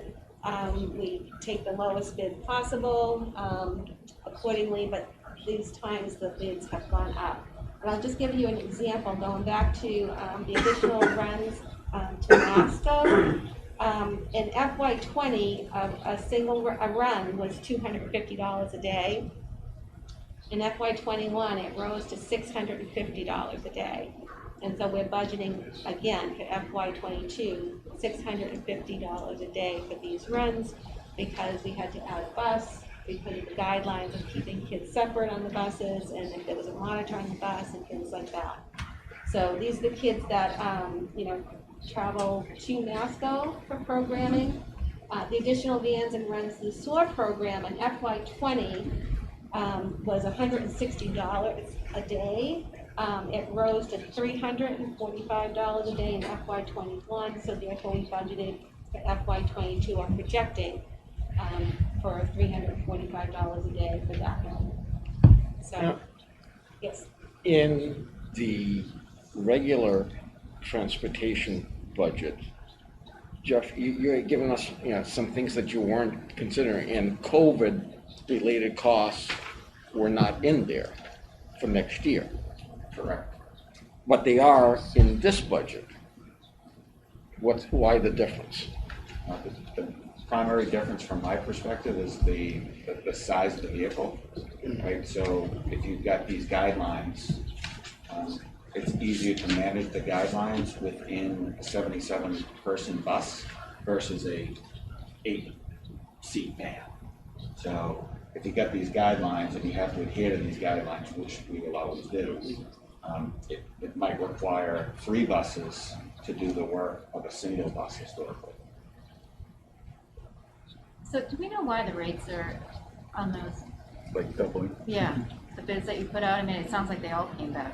Some of these vendors are small companies, and I think that they experience the same hits that, other vendors and companies have seen during COVID, and they've had to, just compensate for that in how they run their business. I'm not sure, you might have some additional information, but. And when is the transportation, is it bid annually or is it a multi-year? Annually. And you do that in the summer? Yes. So it is possible that those rates would come down if the COVID expectation, because of vaccines, etc. Anything's possible, Costa. It's also possible they could go up. I mean, this is completely unpredictable at this point. But right now we have, of our budget that went up 824,000, This is half of So that. this is half. This is an increase of 413,000. And this is just moving people. This isn't even teaching. Correct. Okay. Thank you. Patty. Not holding any hands. I hope not. I'm not shooting the messenger. Okay, and the next slide talks about the consultants, which is another increase. I put down all of our consultant lines here, pretty much our student services consultants that stayed the same. That's actually our Safe School Helpline, and that's also our North Shore Education Consortium Connections Program. That's what that line funds. The special ed district line went up from FY21 $209,540 to $248,700. And just so that you know what that kind of represents, and that represents consultants fees as OTs, PTs, AACs, which is the augmentative communication, assistive technology, vision consultants, educational consultants, so a variety of specialists and consultants that we need to hire to provide. And these increases are all 100% expenses that are in IEP service delivery grant. The other consultants, I listed them. There was just movement from the FY21 special ed middle school consultant line. The $4,000 is zeroed out for this year coming up, and it is put down into the high school special ed line because that BU consultant is supporting a student that's moving up to the high school. Forgot to ask when we were talking about the out of district placements. How many out of district placements are there anticipated in the FY22 budget? I knew you were going to ask me that. So 50. 50. And how many are there this year? 46. Would you happen to know last year? I think we're 45, 46, 47. Okay.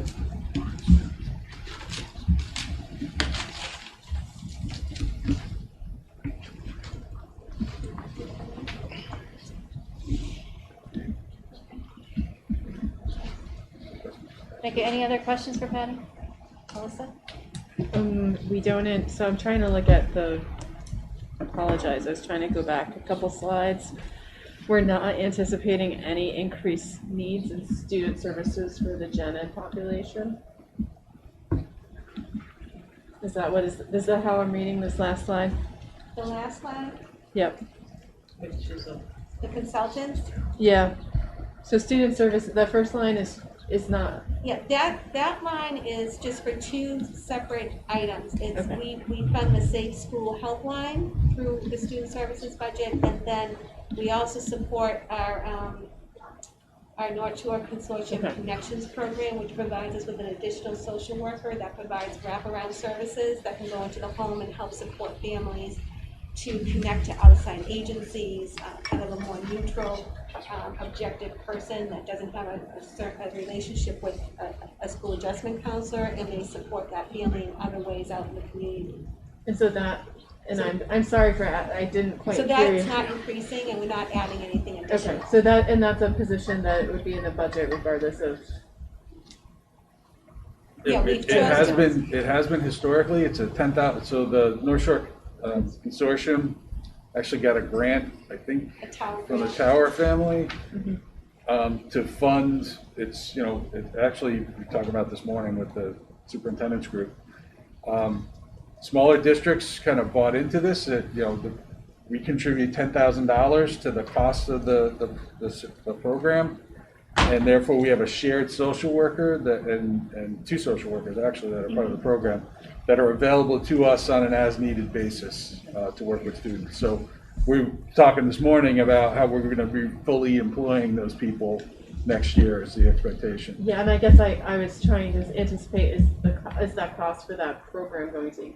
Do we anticipate there'll be 4 to service all those schools? No, it's right now it's what they would look to do is add, if they're going to add people, they're going to add more districts to the Right. to the pool. Yeah, right now, I think there's only 5 or 6 districts Yeah. that are involved in this, and we were one of the ones that piloted with them to participate, and I would support it year after year, the way it has supported our families and our kiddos. I mean, we had the social worker going to some homes over the summertime to support families, where our staff wasn't even, working at that point, so it really helped for continuum services, and I couldn't say enough about it. I know, it seems like an important service, so I wanted to Yeah. clarify that. Anyone else? Okay. Who's next? So at this point, we're going to transition into a discussion around the proposed staffing reductions. And to help set the stage, we thought it might make sense to have Mike talk about kind of the some of the primary drivers behind those things. Yeah. So we want to make sure we're kind of trying to put this into context for everyone, and even also put it into the context of last spring. So the first bullet on there talks about these questions really go to why are we looking to reduce? Why do we feel the need that we need that the budget has to come down from where level service was? So that first piece is a recognition of the fiscal constraints of the town. Even after the proposed reductions, our recommendation is that represents an increase of the operating assessment of 2.9% or $824,500. And as we looked at how that splits out through the apportionment calculation, we saw that there's one town in particular, Topsfield, that is actually bearing the lion's share of this cost. Looking at almost a 9% increase year over year. If we think about this, in order to reduce the difficulty is, in order to reduce Topsfield's assessment, $1, you really have to spend 3. Because this is all divided out, even though Topsfield takes a little more, but it's not quite that even. But if you think about it, in order to really kind of help Topsfield move down, you're actually going to wind up decreasing Middleton and Boxford's assessments as well. The other piece is, the second bullet is a big one we want to talk about here. We've got to remember, we eliminated 9 positions last spring for this year, or 11 positions last spring for this year. We eliminated an administrative position, a secretary position, a full-time information technology technician, a full-time maintenance worker, 6 full-time paraprofessionals, a guidance counselor, and a classroom teacher position. So as we talk about this, when we listen to our principals in a little bit, talk about why we're, at teachers, it's because we've really nibbled all around all of those other non-student facing positions. That's where we started last year with our philosophy on this. Any further cuts to these non-teaching positions would have significant impacts on service and supports across the district. The other piece, as we're going to go through this budget review, most of what we're talking about are increases to what we call fixed cost categories. The insurance assessment that comes up from the Essex pension system is a bill. We don't have an option on it. We have to pay it. And that is just one of many things. A lot of these pieces that Patty went through, those transportation costs for students in out-of-district placements, we are legally required to provide. We don't have a lot of choice in a lot of these things. Again, it goes to that next budget. Budgeted increases in student services and special ed are necessities, not options. The next one, when we talk about discretionary costs like materials and supplies, they currently make up a really small percentage of our budget. And further cuts would yield little and have a detrimental impact across the district. When we look at those supplies and materials, it's actually, kind of go back to on this slide, which is the major expense categories. Those supplies and materials are in this bottom line, which is just over $1 million in our budget, or 2.8% of the total. So if we're talking about a $500,000 reduction, it's just not enough resources there to actually take out. And then finally, the last piece that we're going to talk about, and we're going to go through this, so we looked at our long-term student enrollment projections, and they do support a reduction in staffing. Pete's going to talk about some of the things that were done in the high school over the last couple of years already along these lines. There was not a corresponding reduction in the middle school a couple of years ago when this all happened. So again, this is sort of a rehash of those reductions to staffing that we are proposing. In the middle school, it's the equivalent of one team.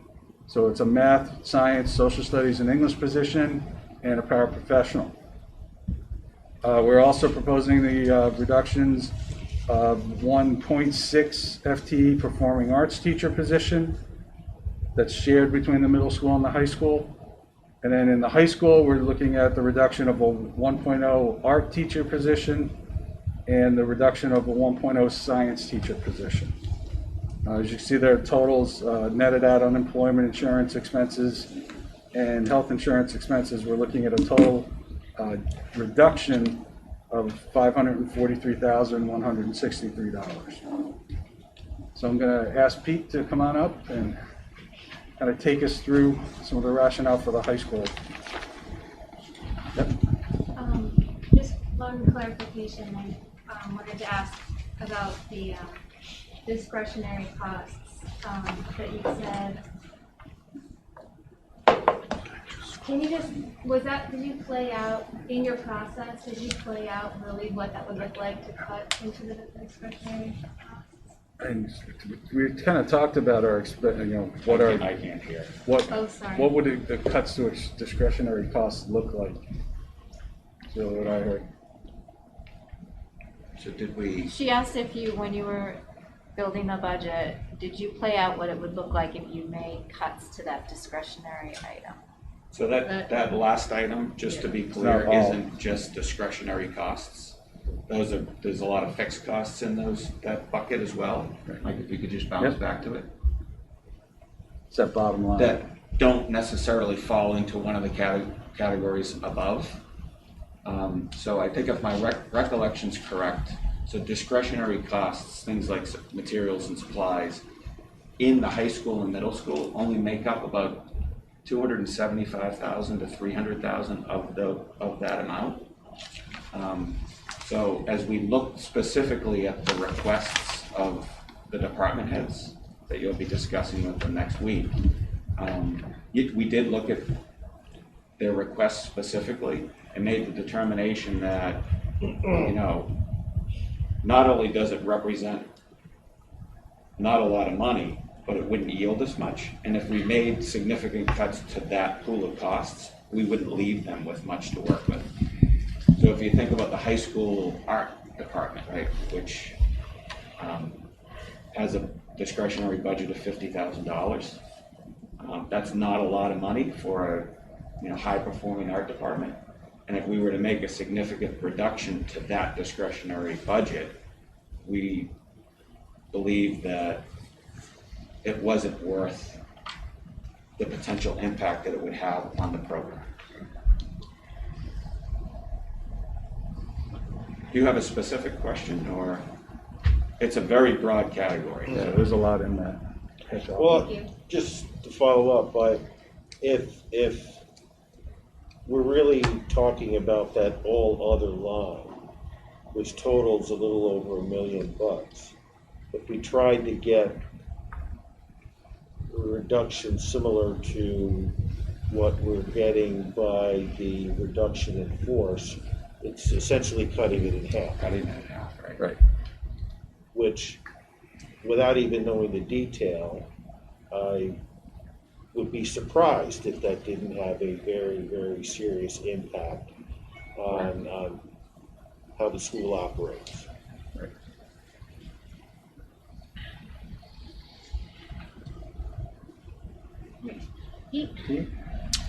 Okay, Mike, are you controlling the slides? Uh-oh, what's going on? Hold on a second. Give me a sec. Yep. for whatever reason.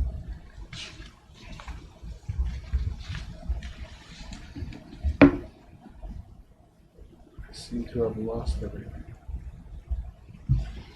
While we're doing that, Jeff, is that Oh, last I- line unpacked anywhere? So just that we can understand it a little bit. I think that's the, It's not specifically unpacked, it's just a calculation, but I can unpack it. well, just to see the categories, I think, I don't think it's something that, I personally, I trust what you're saying that it wouldn't make a big impact, but I think maybe it just helps us to see that why we're agreeing with you, kind of, since So it seems to be the easy PD would thing. fall into that. PD's under category. that category. So that would make up a big chunk of that. Okay. But I can unpack it so that the committee can have a better sense for what's in it Yeah. and have a better sense for what's that? What is Our discretionary? assessment of whether or not we could make further cuts to it. I think it just seems like an easy thing, all other, oh, let's cut that in half and there we have, Yeah. we don't have to lay anybody off. So, thank you. Okay, before I walk you through this slide, first thing I obviously want to state is that obviously we're all, we're talking about numbers, we're talking about budget, but we also recognize and are very sensitive to the fact that we're talking about jobs and people's livelihoods. And so I know obviously there's a lot of concern about that, and particular sensitivity to staff members who have their concerns. And so as I go through this, I just want to preface by what I'm saying is that certainly sensitive to that, and even though I'm going to go through this as a data process, I'm not unaware of the fact that there are real people attached to data. My responsibility here today, but also the past 5 school years, or including this one, as the principal has been to look at the staffing numbers and to address some of the inconsistencies that I inherited. And so for those of you who are more senior members of the school committee, some of what I'm going to talk about and present today you are familiar with. And at the risk of, I'll date myself a little bit here, but at the risk of sounding like Higgins from Magnum PI, I am going to take a little historical journey back with you so that you understand the full context of what we're dealing with, and that the conversation this evening is not simply an aberration driven by COVID.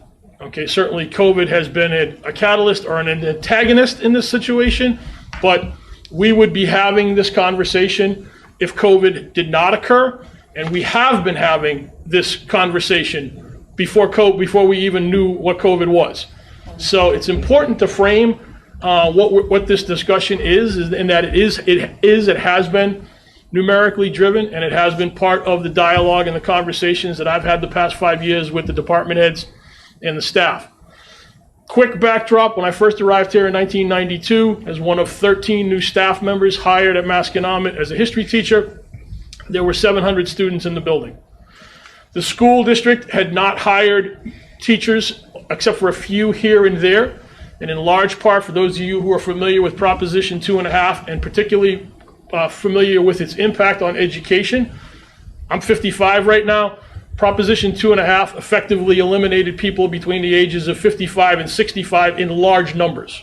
Okay, and so it came into effect in the early 80s, and by 92, coupled with a declining school population as the baby boomers, the last of the baby boomers had moved through high school. Myself as a 1983 graduate, the numbers started to decline across the state and the country. In 92, when I came here as a teacher, we began to see a surge. That by 2010, we had doubled our size in population by 1,400. That was coupled with nationwide trends in student population increases, as well as a building surge in Middleton and Boxford. Okay, we knew, based on elementary school numbers, that post 2010, beginning in 2011, that we were going to see not only a local and a state, but a nationwide decline in student enrollment that is occurring across the country all the way to 2023, at which point it levels off for a little bit and starts to have a slow increase in 2025. but there are not, and Phil's slides and some of his numbers in the elementary schools will bear this out, but there is not expected to be a return to the levels of 2010 when we had 1,400 students in the building. And so one of the things that we began our work was as far back as 2014 as administrators, and again 5 years ago when I took over as principal, was to strategically start and responsibly start to look at where we should be reducing staff based upon the declining population numbers in a way that is academically responsible but also fiscally responsible to the community.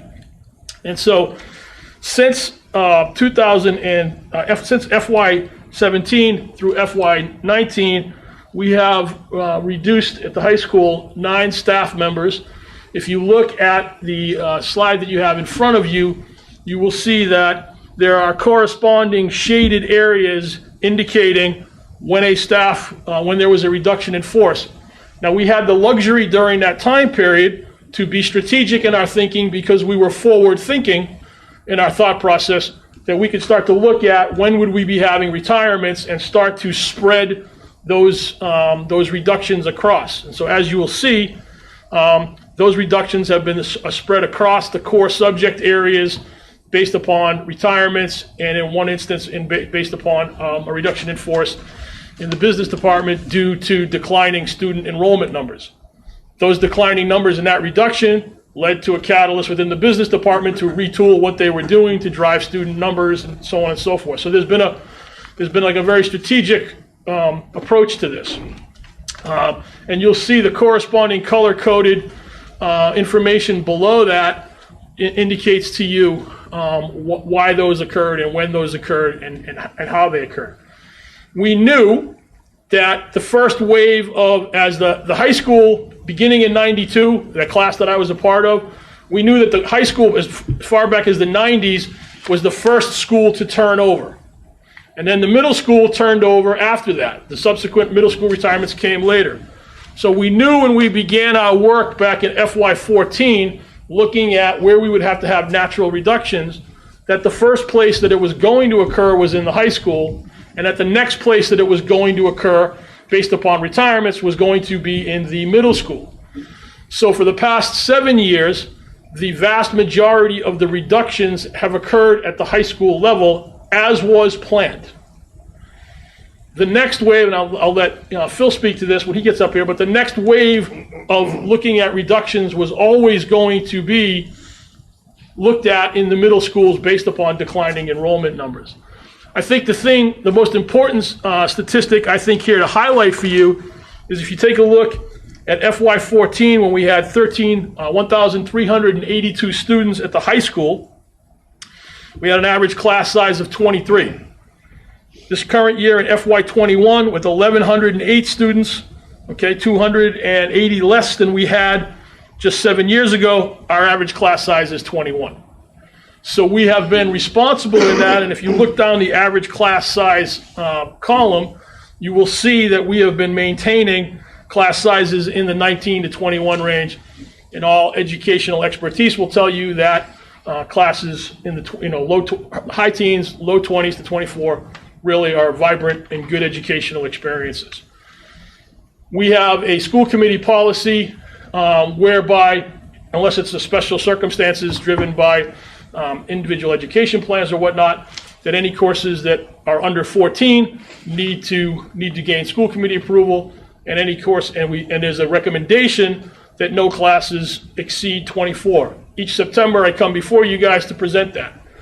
The first September that I presented that to you, I found out that the work that we had done in the spring unraveled by some of the policies that we had in the summer, and that there were far more classes under 14 than I had anticipated, and that basically the number of classes we had under 14 was not fiscally responsible. And to be quite honest with you, a class of 10 or 8 and sometimes 7 is also not an academically vibrant environment either, unless it's been driven by special or particular needs. And so right now, I can tell you the best part about our class size numbers is that reflects overwhelming majority of our classes are over 14 and under 24, and we have, with the work that the department heads have done, really a strategic work, is we have targeted what courses we need to take offline for a year and then offer back. So for instance, I was just speaking to Trent a couple minutes ago. As a junior, he had wanted to take public, I might get the years wrong, public speaking. As a senior, he is taking public speaking, or maybe it was reversed. But we take them offline, put them online, so that all kids would be able to take these, as opposed to necessarily offering them all each year. We also understand that by offering all of our courses, we saturate them with lower numbers, making it more difficult to be able to, in the end, offer them. Earlier today, there was an email read that spoke to classes under 16. So to understand that, we've come up with a very comprehensive scheduling plan, where in the first time that we offer courses, any class that does not meet the threshold of 16 students signed up for it does not continue on in the scheduling process that year. That's because we found that there is basically a -4 or 5 factor, that once we actually put that course into the scheduling block, that conflicts arise, and that those courses that were under 17 in the first stage always end up down around the 12, 10, or 11 students enrolled under the 14 threshold. So we take it out at that point, and we basically leave the other ones in, and that's allowed us to keep our healthy margin while still offering a very vibrant elective programming. It also makes us rethink in a very healthy way, what are the courses that we're offering? Are they still relevant? So for instance, I will cite business as a positive example of this, right? Our business department was by and large dying on the vine. It was outdated and antiquated in its approach, and students viewed it in a particular way, and they spoke with their lack of enrollment. One of the impacts of that was we had to have a reduction in force because we didn't have enough students in order to validate the number of business teachers that we had. The business department went about completely retooling that, and in the course of 4 years, we've upped our DECA enrollment numbers from around 25 kids to over 200 right now, and it's one of the more vibrant programs and highly enrolled programs in the school, because that was driven by data, and that was driven by answering the questions of, is this still relevant? That same discussion is occurring right now in multiple departments. Are the courses that you're currently offering relevant in 2022? They may have been relevant in 1992, but they could be complete dinosaurs in 2022. And so that's a very actually healthy process to begin the question of asking, should we be offering this course, A, at all, and B, should we be offering it every year? And again, I think the students speak with their voices when they sign up for courses. We also have to be recognizing, cognizant of the fact, and I explained this to the teachers 4 years ago when I took over, is that as we hired from 1992 to 2010, okay, we had the luxury of staff being able to teach what they wanted or what they were interested in teaching, and I say that in a positive, a good way, right? We were growing and expanding, and we had a need for more and more elective courses. But in 2010, as we crossed that threshold and we begin the decline, which by 2022, next year, we're projected to have 1,054 students in the building. That is essentially, that will be just under 400 students fewer than we had in 2010, okay? 400. That's over a class full of students.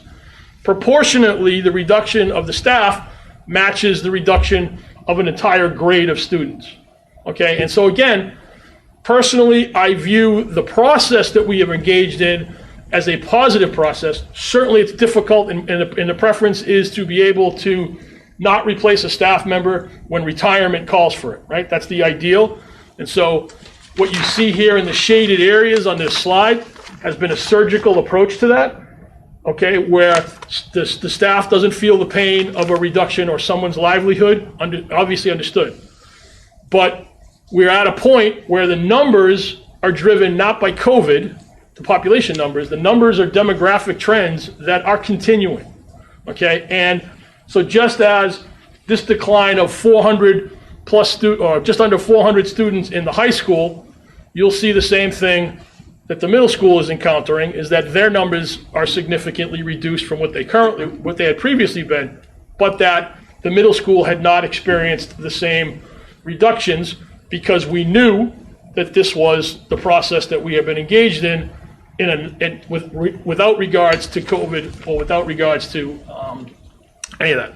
Certainly, COVID has accelerated the discussion and the issues, but the work And the process and the analyzation doesn't change. The first question is this good for students teaching and learning? And the second question is this fiscally responsible to the community in light of what we're dealing with? So I can comfortably stand up here today and say that the two recommendations that we have for next year, Mike, you can go to that slide. Okay, again, being cognizant of talking about real peoples and real jobs, but the first one is in the art department. This is a conversation that Stacy Manheim and myself have been having for a couple of years now, is that the numbers simply have not supported the staffing at its current rate, and this is stuff that last year we were talking about. If it continued in the trends, we were likely going to be facing a reduction this year. The other area, and I say this with all due respect, but it's important for those of you who are new to the school committee to understand the history behind it. The other one is proposed in the drama program, and certainly no fault of the drama instructor at all, done a lot of really good work for us and tried really hard. The drama program was a school committee initiative. It was driven by members of the school committee who put it repeatedly, asked for it to be put in. It was explained by myself and others that the challenge is, particularly of a school district like Masco, that traditionally you will find in a school that has an outstanding music department and an outstanding art department, such as Masconomet, that it is oftentimes difficult to get the numbers for an additional performing arts type of program because there's only so many students in those areas to support it. And unfortunately, our numbers, this would be a discussion that we would be having again, even if it wasn't COVID, our numbers over the past few years in the department haven't risen to the levels that the school committee initiative, I would believe if they were here today, would say to you that they had hoped that it would get to. And so, not that the programming and the kids who are experiencing that in drama right now aren't finding it a valuable experience, but I'm also confident that some of the coursework that we're currently doing there can be moved into some other departments to be able to handle that. I think there are some other natural connections. So again, in an ideal world, would we look at that? No. But would we be looking at this even if we weren't wearing masks tonight? And the answer is unequivocally yes. Very quick question on just that last one. That's the shared position, right? So this chart right here is only showing the high school classes and not the middle school classes of that position? Yep.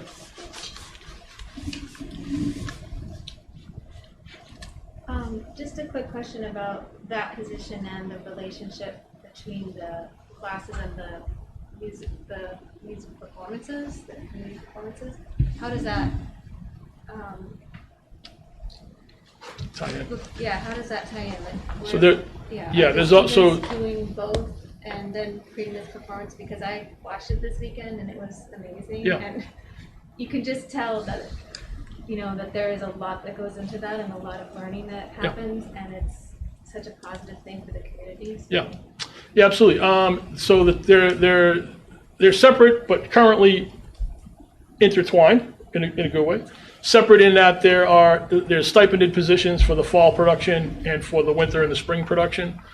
Historically, Mr. West, who was a health teacher who retired last year, was also our drama instructor, and he received the stipends. So our productions over the years, he was the, so it doesn't mean that a reduction in force would lead to or necessitate an elimination of the drama and theater stipended position and opportunities like that occur as a club.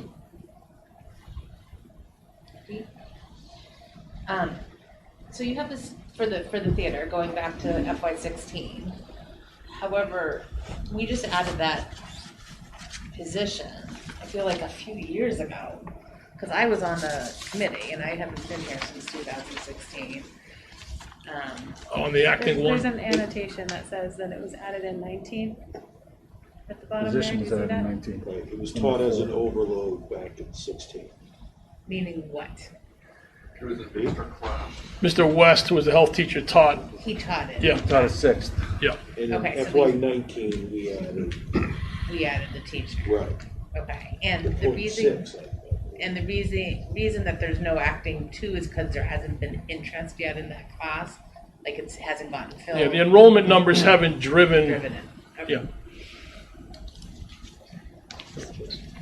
You talked about the maximum students we want to keep in class is 24, and we have a reduction of 400 students overall. Specifically to the science position, if that position's eliminated or that teacher's laid off, would that increase over the 24 maximum per student, or is we, because of the reduction in students, are we still within the range of keeping the classroom size below 24? Yeah, so our projections is that we would be able to keep it under 24. Yeah, we would obviously bump up closer on that number, but that's what our projections tell us.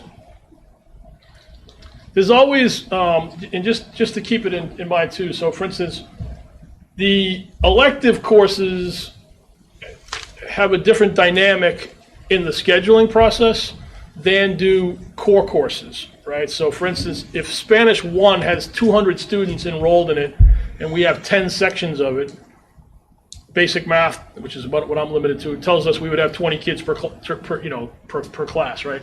Obviously, we may have some classes that the way the schedule flushes itself out might have 26 in it, and another class might have, 16 in it. Guidance then gets their hands on it, and we start to manipulate the schedules to reduce those down below the 24, right? And so, or sometimes you have a one-off, you have a one Spanish class that may sit on 13 kids because it's at a different time, but it doesn't affect what we consider the average to be in that scenario. We look at that as a 20 across the board, and it doesn't fall into the bucket of me needing to bring that class forward to you folks for approval because the 10 Spanish classes are all averaging at 20. It becomes the electives where you have to be far more strategic in your in what we're offering and when we're offering it.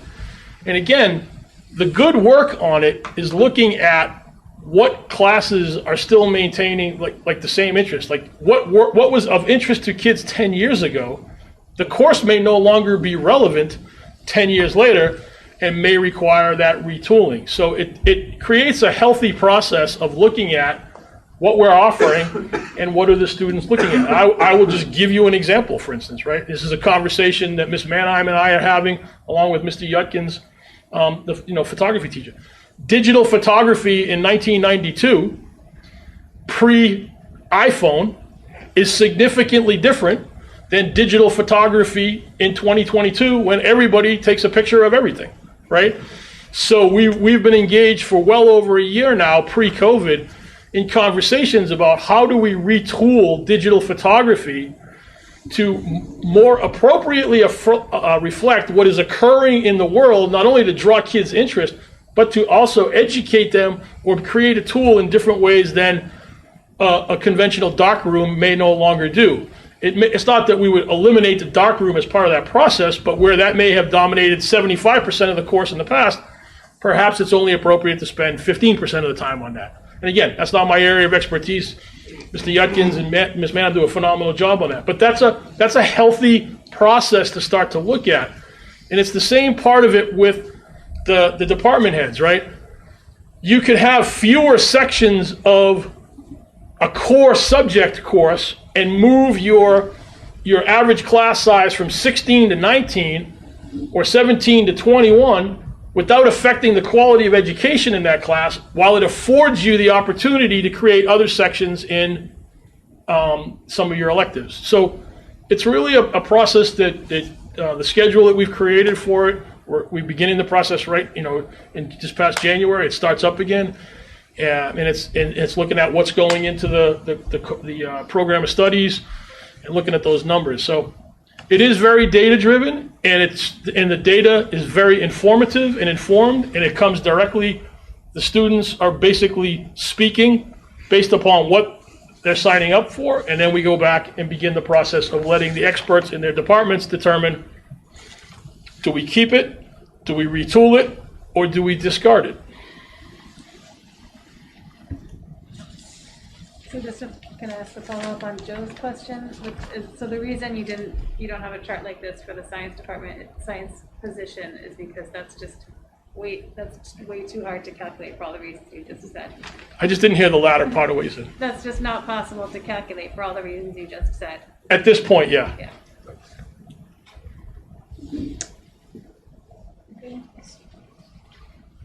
Because this is helpful. So, yes. Yeah.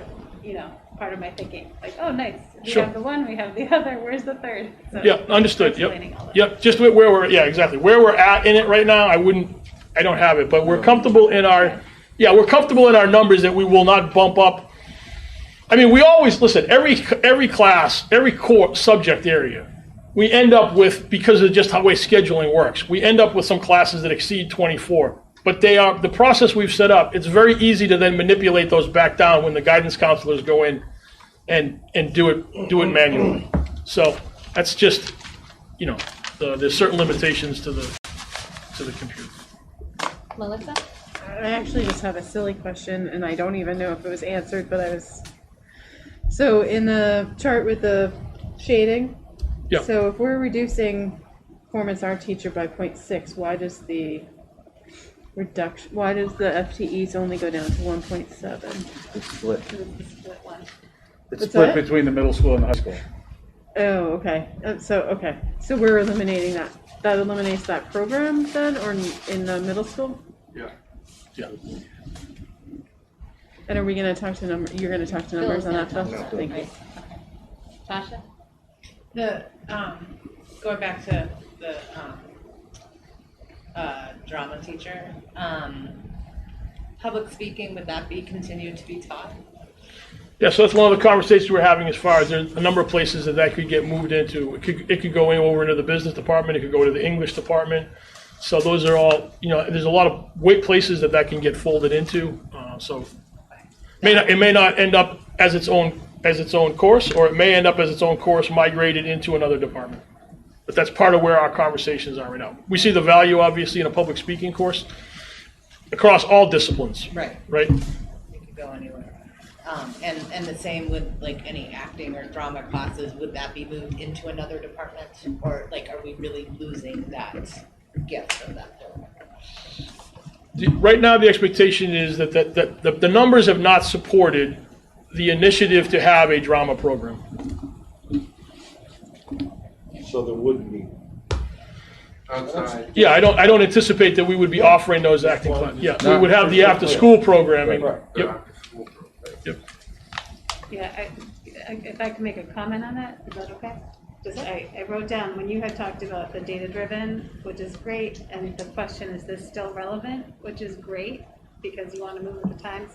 I wrote down, and is this growing in relevance? And that's my question with this one, because when we see the numbers for the middle school, that I have that question for this particular position. For drama. Yeah. And the public speaking element of it as well. Okay.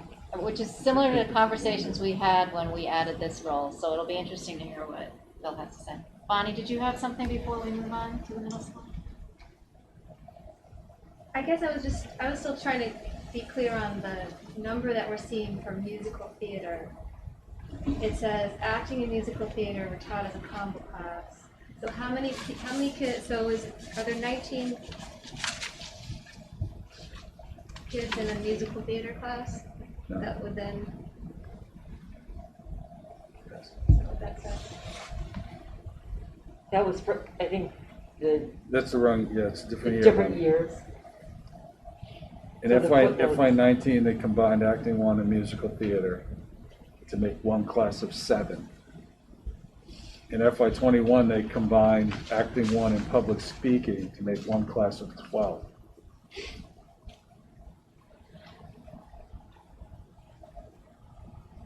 Okay, but the musical theater that says 19? At 19. Sorry. Yes. Yeah. That's a whole class of musical Yeah. theater? Okay, thank you.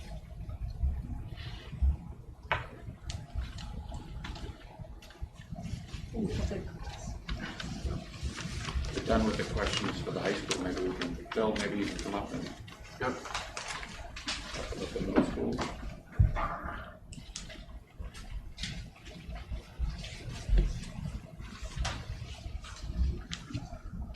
So for the middle school, as necessitated by the fiscal year 2022 budget constraints and the projected enrollment, we're recommending a reduction in the middle school of 4.2 FTE teaching positions and 1 FTE para position.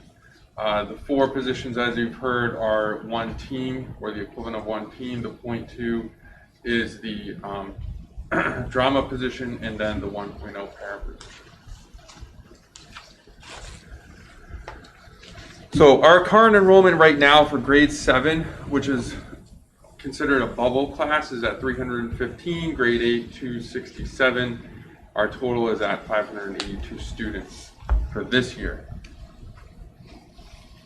The elementary enrollments, so coming up, and this is numbers as of October 1st, you can see that our numbers are somewhere between a low of the kindergarten 243 with a high of grade 5 at 271. So well under 300 students. There's no bubble classes coming up like we have right now at the current grade 7.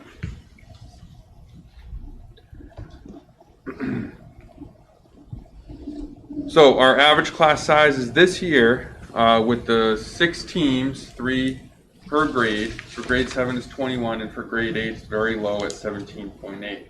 With the proposed reductions of losing 1 team, for grade 7 next year, we would go to 22.25, and then grade 8 would be at 24.2. And again, that's that larger class moving up to grade 8 of 315 students. One caveat there that I mentioned, the asterisk, this does not include possible special education placements for substantially separate classes, which would further reduce those class average sizes, but there's no way to calculate that right now because we don't have those placements for next year yet. And then moving 2 years forward, our average class sizes, the projected averages would be for grade 7 would be 21, and grade 8 would be 22.25. That's with losing those 4 positions, 4 full-time team teaching positions. So some considerations you're probably thinking of that will need to be worked out. That's scheduling. How do we make this work with the team breakdown?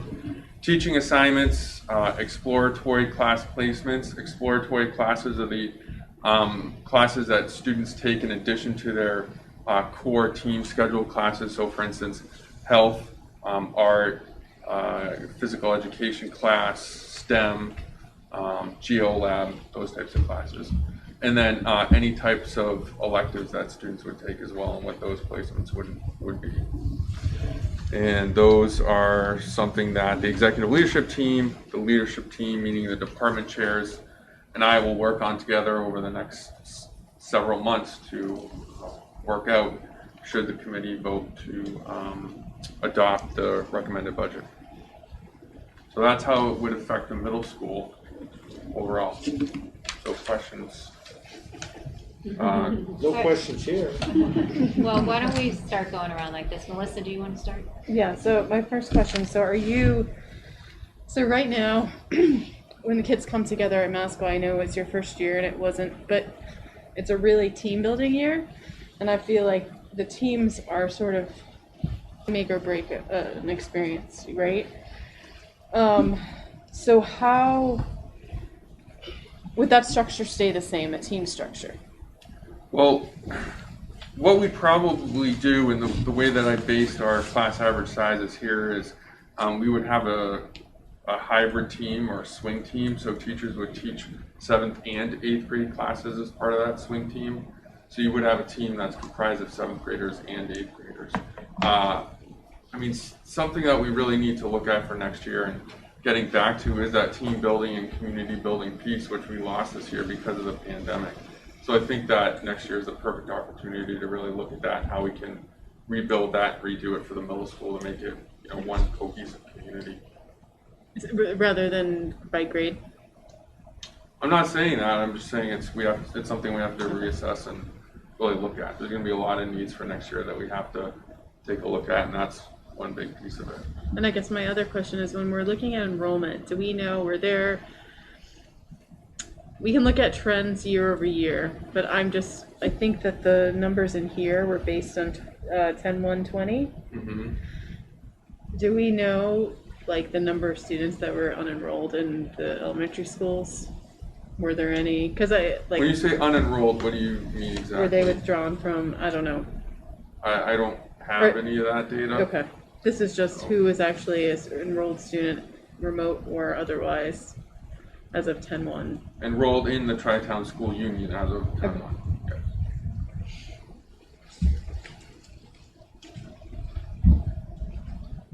That's the data, so that the TTU submitted through its SIMS reporting, just like we did. We pulled it directly from their submission. I guess I was just wondering if there are kids pulled out for homeschooling because of the pandemic that we're not capturing, and I don't think it would be, I honestly don't think there's that many, but I just didn't know if that's a possibility, especially at the elementary school level.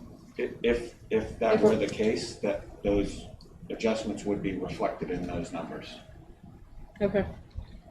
What, meaning those kids would not be in those Those numbers? kids would not be in those numbers. They would be reflected in the numbers, right? So Right, but I guess my, The So numbers I guess your reflect- question is, are there the kids that numbers could be coming reflect the back? students that were enrolled in the TTU yeah, as of October 1st, 2020, okay, actively enrolled. okay. So there could be some numbers in there that are off because when the pandemic's over, kids could come back into the district, and that's just my one question.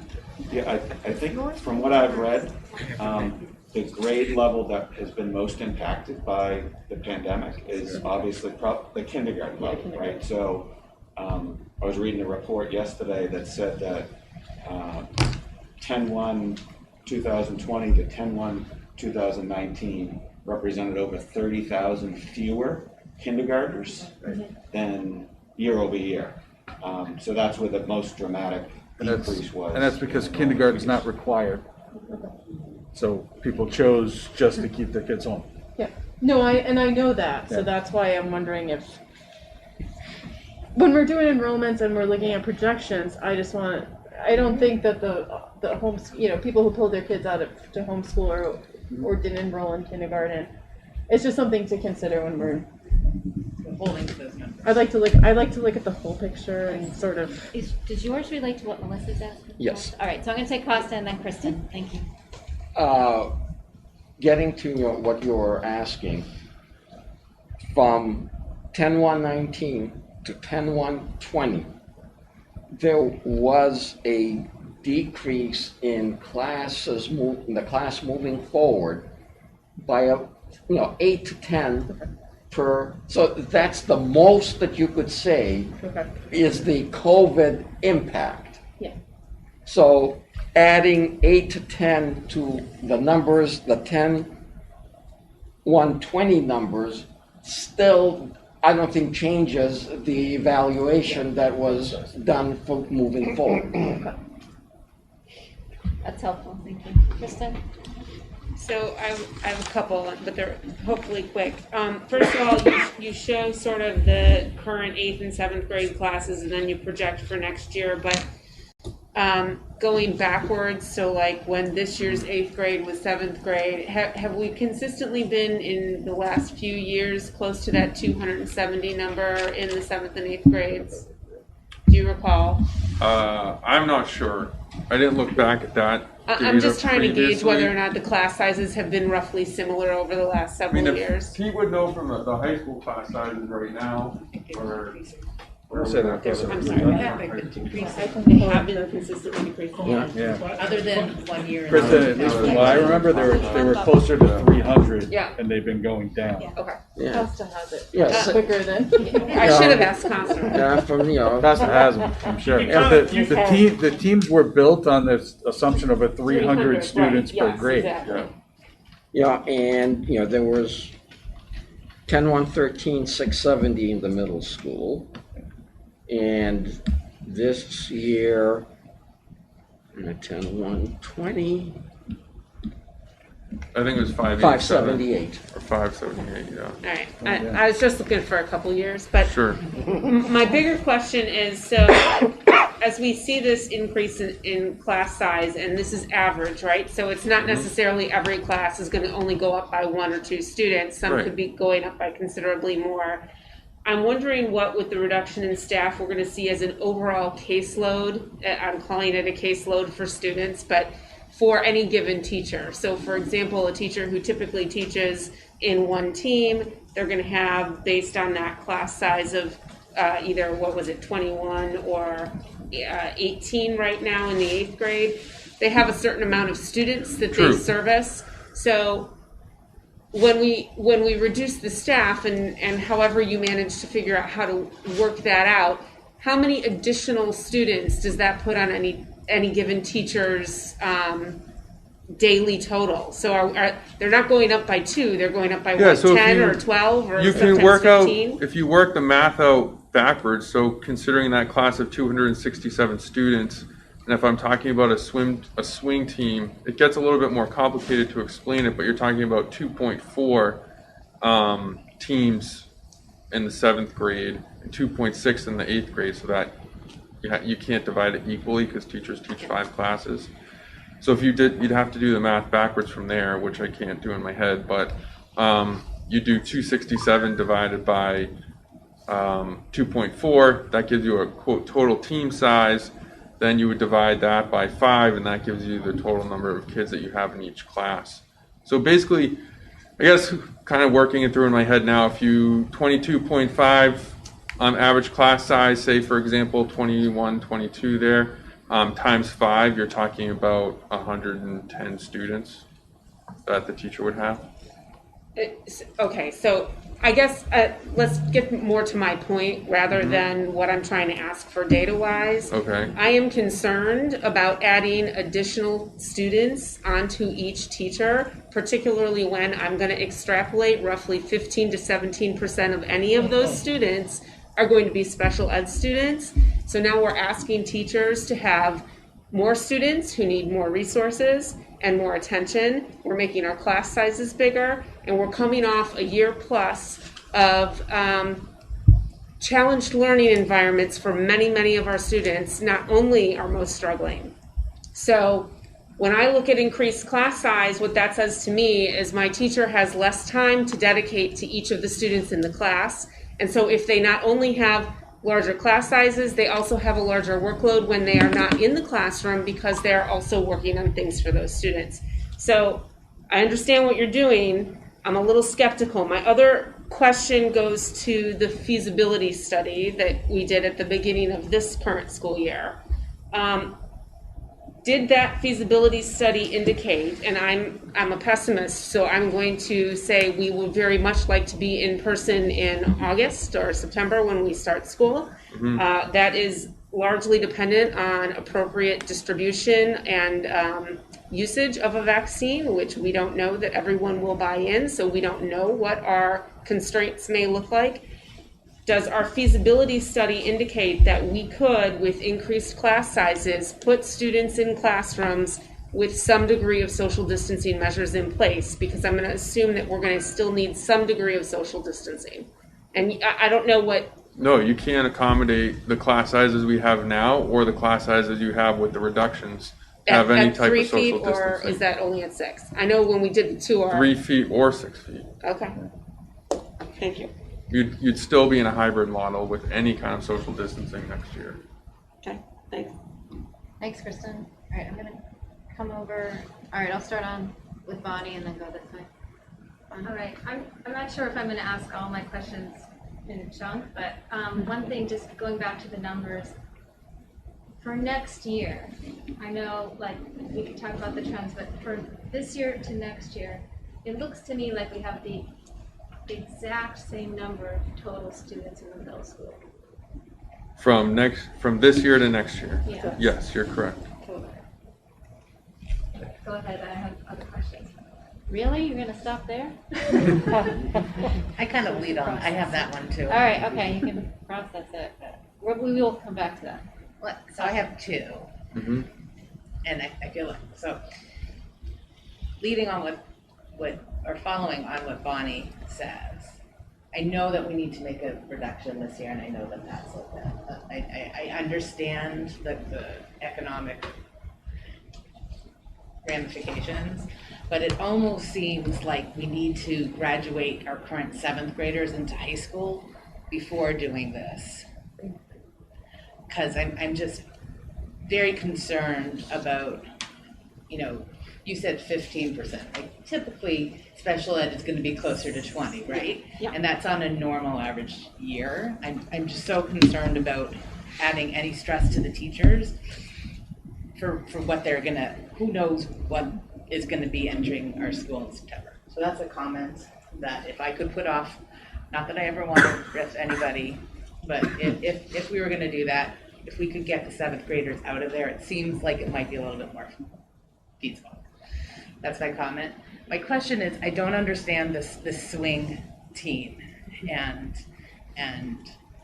what it is, and how, kind of to Melissa's point, that would be in any way good. I'm not really, to be honest with you, I'm not prepared to talk more about that tonight, because that's something that work that the leadership team really has to do to figure out how we're going to make that work, and what the split of classes would be for teachers, and restructuring teams and all that. That's a hypothetical that I really put together to work on class sizes. But again, that's work that really it's not worth doing unless we know that this kind of model is going to be adopted and the budget is, you know, approved the way that it is. Otherwise, that's the work that we have to do come March. It's really more though, I've seen it done. So it's the kids would not have any kind of experience where they knew they were on a split team. It's more from the teacher's perspective. So as Phil said, the teacher teaches 5 classes. 3 of their sections would be in 8th grade, I'm just giving an example, and then 2 of the sections would be 7th grade. They'd still be the same teachers teaching the same groups of students, but it's just one team is shared between 2 grades. So I guess just when I'm thinking about it logically, thinking that makes And sense. the kids are still in one grade of 7, you know, you're taking 7th grade English. It's not a mix of 7th and 8th grade together. Yeah. I'm just, so if we have 5 teams, if there was 6 teams and we're working it down to 5 teams, it kind of seems like the 8th grade, which is now going to be a huge year, would just have their 3 teams, and the new incoming 7th grader would just have 2. Well, I mean, you could do it that way for next year, and then you could blend the team and have that swing team the following year. So if you wanted to have that bubble class, have 3 teams next year, you could do that. But then I don't think that would be good for your incoming 7th grade class, because then you're splitting up that class by only 2 teams instead of essentially like 2.5 teams. Again, that's obviously not my position. I was just thinking about it, and I obviously don't want to do this. So yeah. That's what you're hearing. But don't we have to know what it's going to, I think we need some options of what it's going to look like before we can figure out if, I just, that's my opinion. Sorry to jump in, but I think we need to know, have a sense of what it's going to look like, to know if it's in the best interest of our students to do this. Well, and I don't know if it is. I mean, I understand what you're saying. I think that's something that we can definitely talk about more in the future, but that's something Mike and I will have to sit down and work out with the leadership team and figure out what kind of model we'd want to use. But again, it's definitely possible, and the kids wouldn't necessarily know any different, because their classes are still going to have the same number of students that they would have, and they would still, you know, they'd still be on whatever team they're on. The only time it's apparent to the students when they're all together as one whole team is if you, I don't know, say you have a big event down in the gym or something, and you bring the kids in by team, or, you know, a field day or something like that. So those are very easy. There's easy workarounds for those types of activities.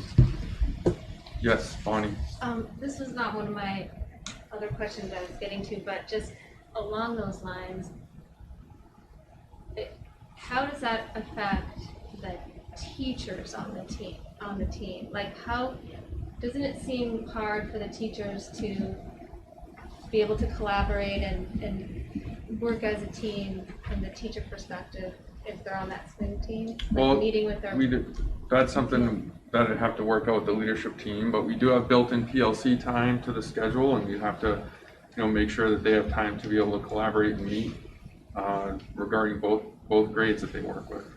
The high school now, a high school model, teachers teach more than one grade, and they teach multiple subjects within one grade, or multiple, sections within one grade, or within a couple of grades. So they could have 3 different classes, say, between 2 grades, whereas in the middle school, if you just teach 7th grade social studies, that's all you teach 5 times a day. Terry? So I guess one is just an observation that, obviously I think nobody would want to be in this position where you have to make any cuts at all, but, that's where we are financially, but also the question that I have, I guess, is 24 students in a class, where does that sit in like the broader, as an administrator, as an educator? That seems to me as a newcomer, like not a terrible number. It's not. Right. 24 in a class isn't bad. And in my previous job where I worked for 5 years, we had class sizes. It was a middle school, similar structure as far as the team makeup and things. And our class average sizes, there were years where we were up around that 24, 25. And that was because we had some bigger classes come through, but we couldn't hire more teachers, and it worked. And we were still able to provide the same level of education that we had in the past. So I think sometimes these conversations are hard because it's like it seems less than, and maybe in some sense it is, but I think I was just kind of wanting to zoom out a little bit and say in the broader picture of, and high also, quality education. if you go back historically with what Pete was saying back in 2010, the middle school, right now our total size, I think, is we're at 582. There was a time when the middle school was close to 700 students. You had 350 kids per grade with those same 3 teams. So that's, you were talking about class loads, teacher loads that were even bigger than they would be with these proposed reductions. I don't feel like we have the special ed needs then, as we do now. I just want to make sure everybody would gets... still be lower than that though too. I'm all done, thank you. So can I ask though, along those lines with the class sizes, in the high school, probably more so than the middle school, I want to find out if it's the case for the middle school too, where when you say average, that means that there may be some that are up to 27 or 28 and others that are lower. Is that more stable in the middle school because they're not, well, you don't have as many electives and choices? Yeah, you don't have as much swing in class sizes in the middle school because you don't have the electives like they do in the high school.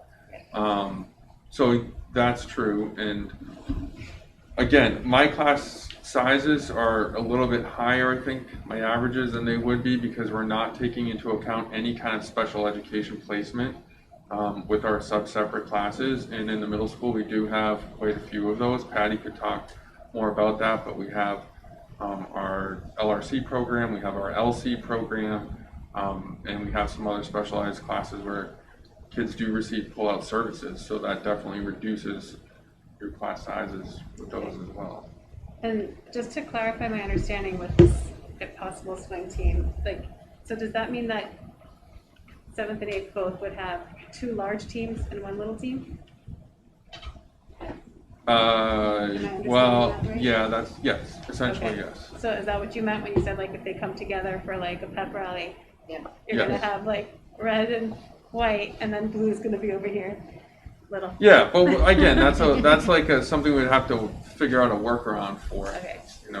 I just wanted to understand it. So, yeah. And my last question / maybe it's more of just a comment, but you just talked about how, so say these teachers, I'm imagining a team of teachers that are now teaching some 7th grade courses and some 8th grade courses.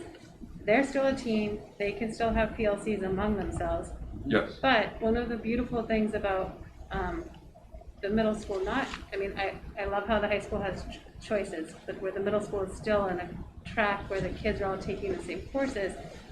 This year especially, we've had the benefit of them also collaborating across teams to keep the pace similar, Mhm. where they needed to be aware of where they're leaving their kids off for the coming year. Yep. So that you don't have that discrepancy depending which team or which teacher you had. So now I'm also imagining these teachers having to collaborate not just with 2 other teams, like if I'm the math teacher, I have my PLC, and then I have the 2 other math teachers for my grade level, but now I'm having to collaborate with 4 to keep the pace the same. It does feel overwhelming just for me to think about. So I would have to hear other benefits of that, if there's something else that's, for something like that to Well, I feel- think that would have to be really strategic in planning out the PLCs for the year, and then also that's where the department time would come in. So when you have your department time in the middle school, you're just talking about the 2 grades, and then giving them the time to really plan together during the department meetings is going to become really important. So I think that it can be done, for sure.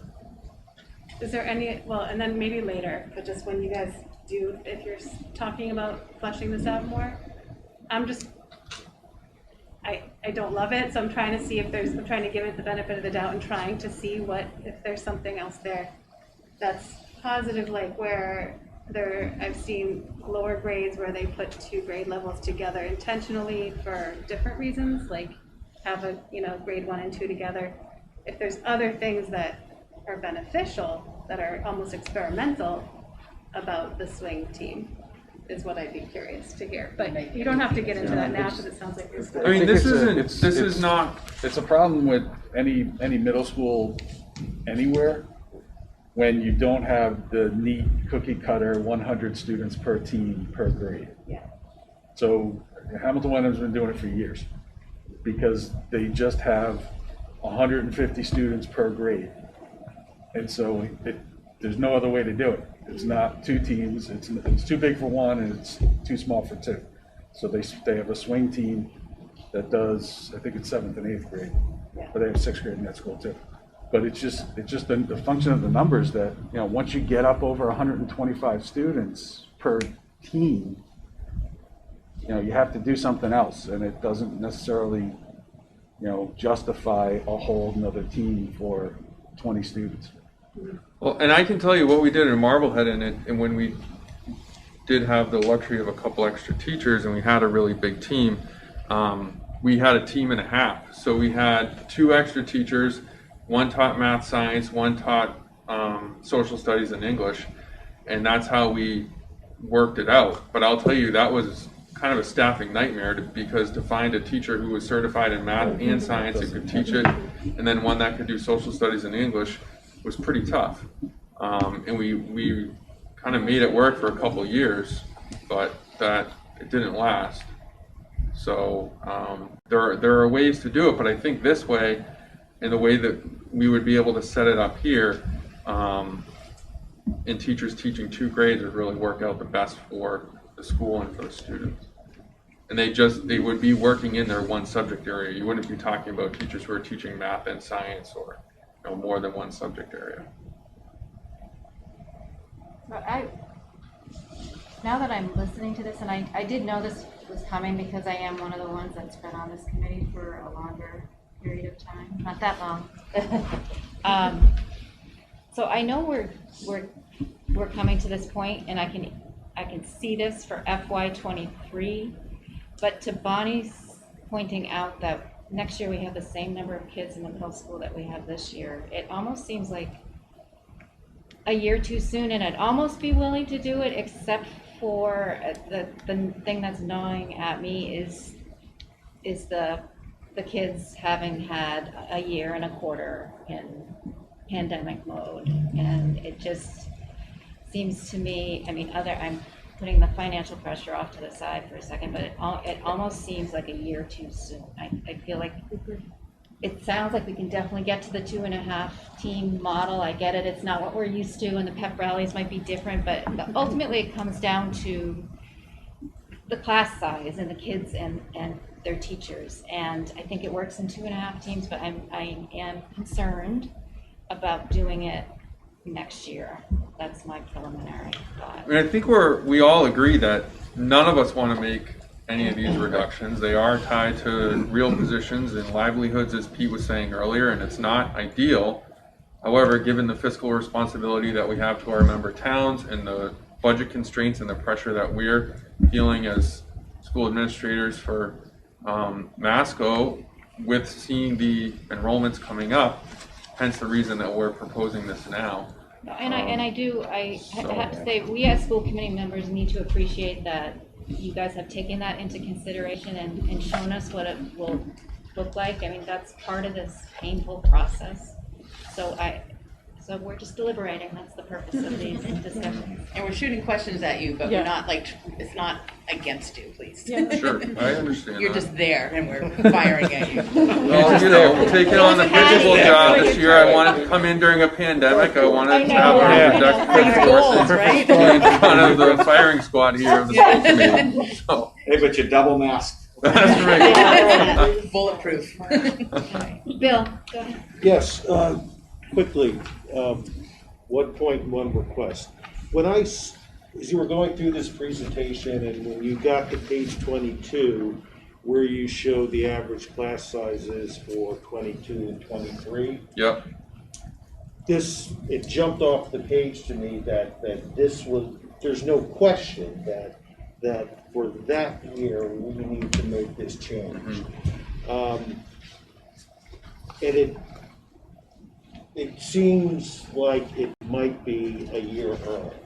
And we appreciate the financial consideration of the town.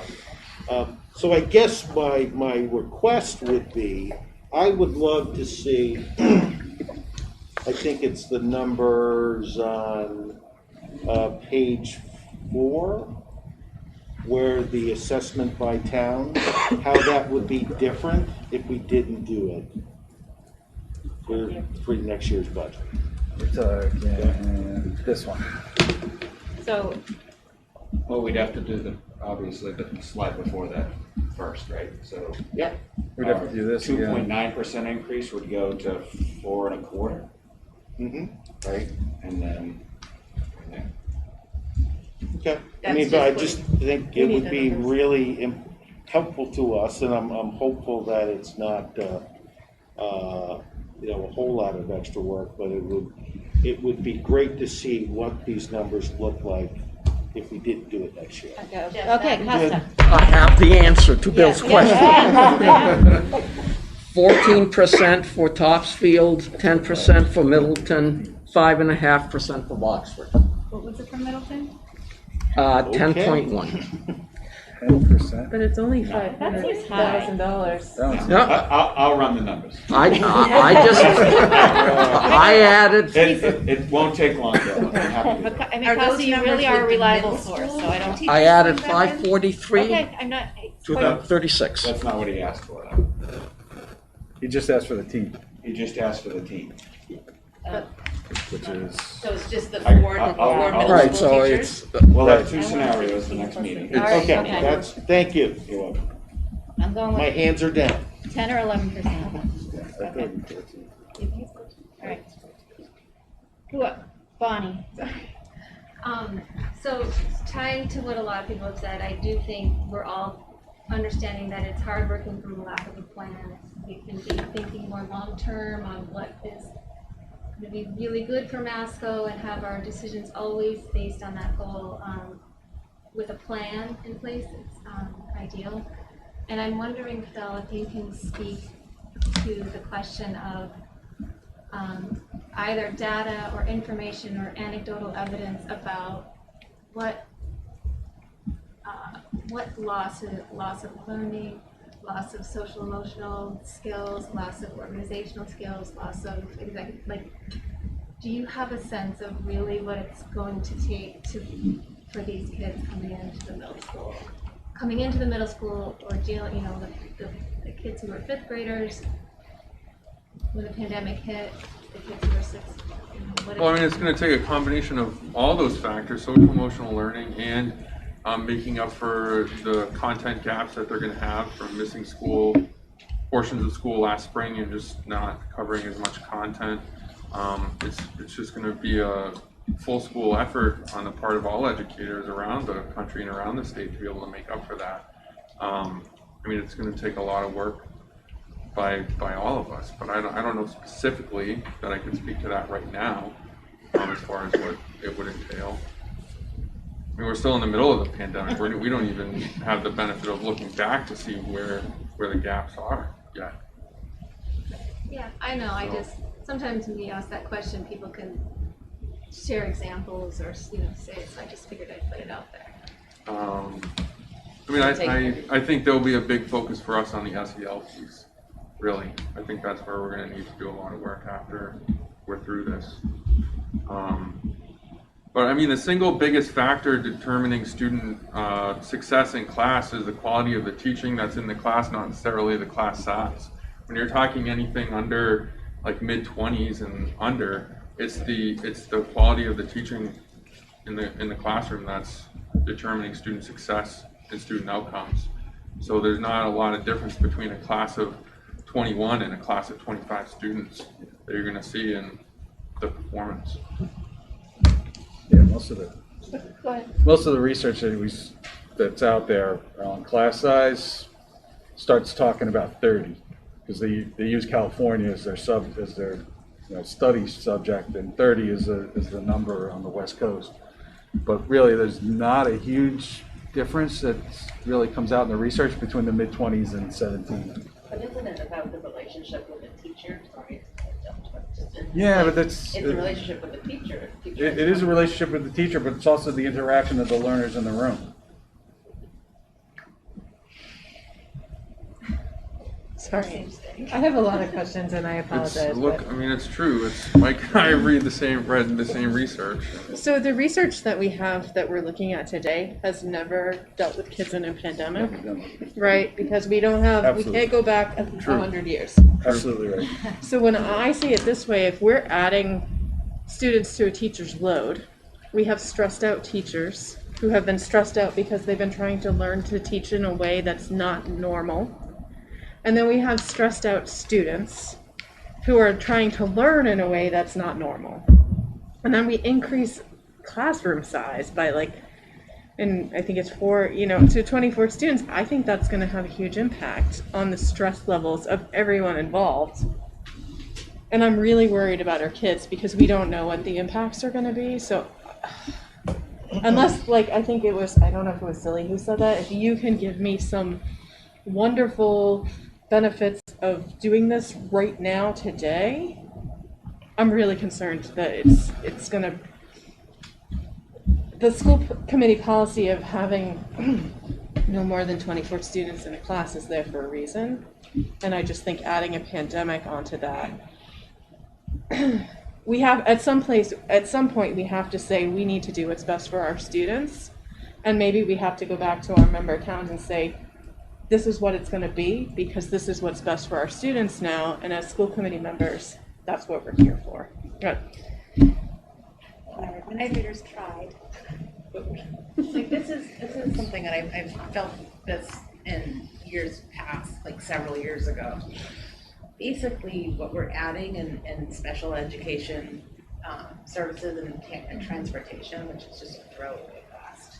But what we're putting in there is what we're reducing, and it's really unfortunate because all children obviously need to be educated, and we have, kids with really complex needs on one hand, but we have all the other ones that obviously we can't not educate the special education, right?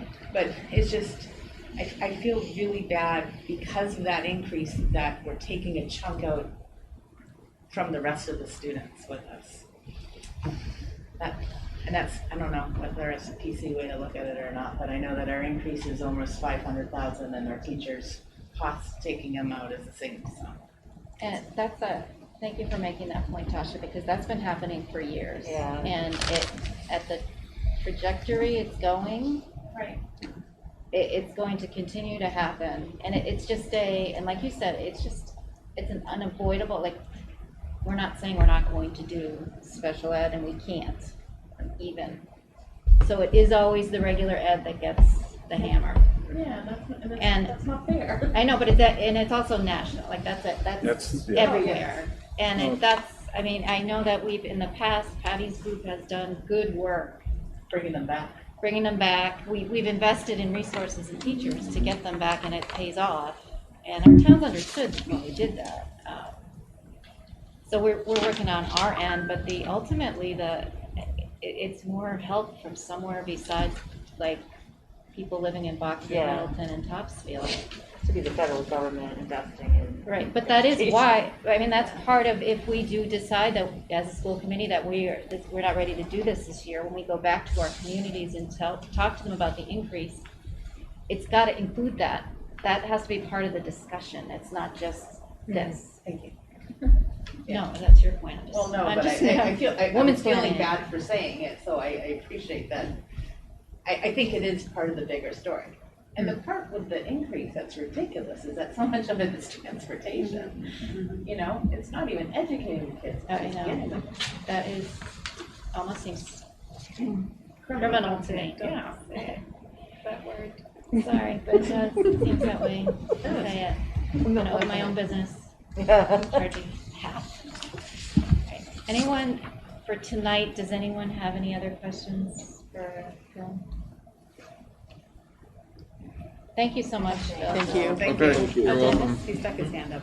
Costa, did you? Are you working on the math? Well, yeah, I mean, I added the 543, just the team is the 338, so that's, That's the, okay. subtract 1.6% from the All your percentages. numbers. Well, then they're still pretty high though. There are, but if you're gonna look at preserving the team for a year, then you also have to look at, can you cut the 338 from somewhere else?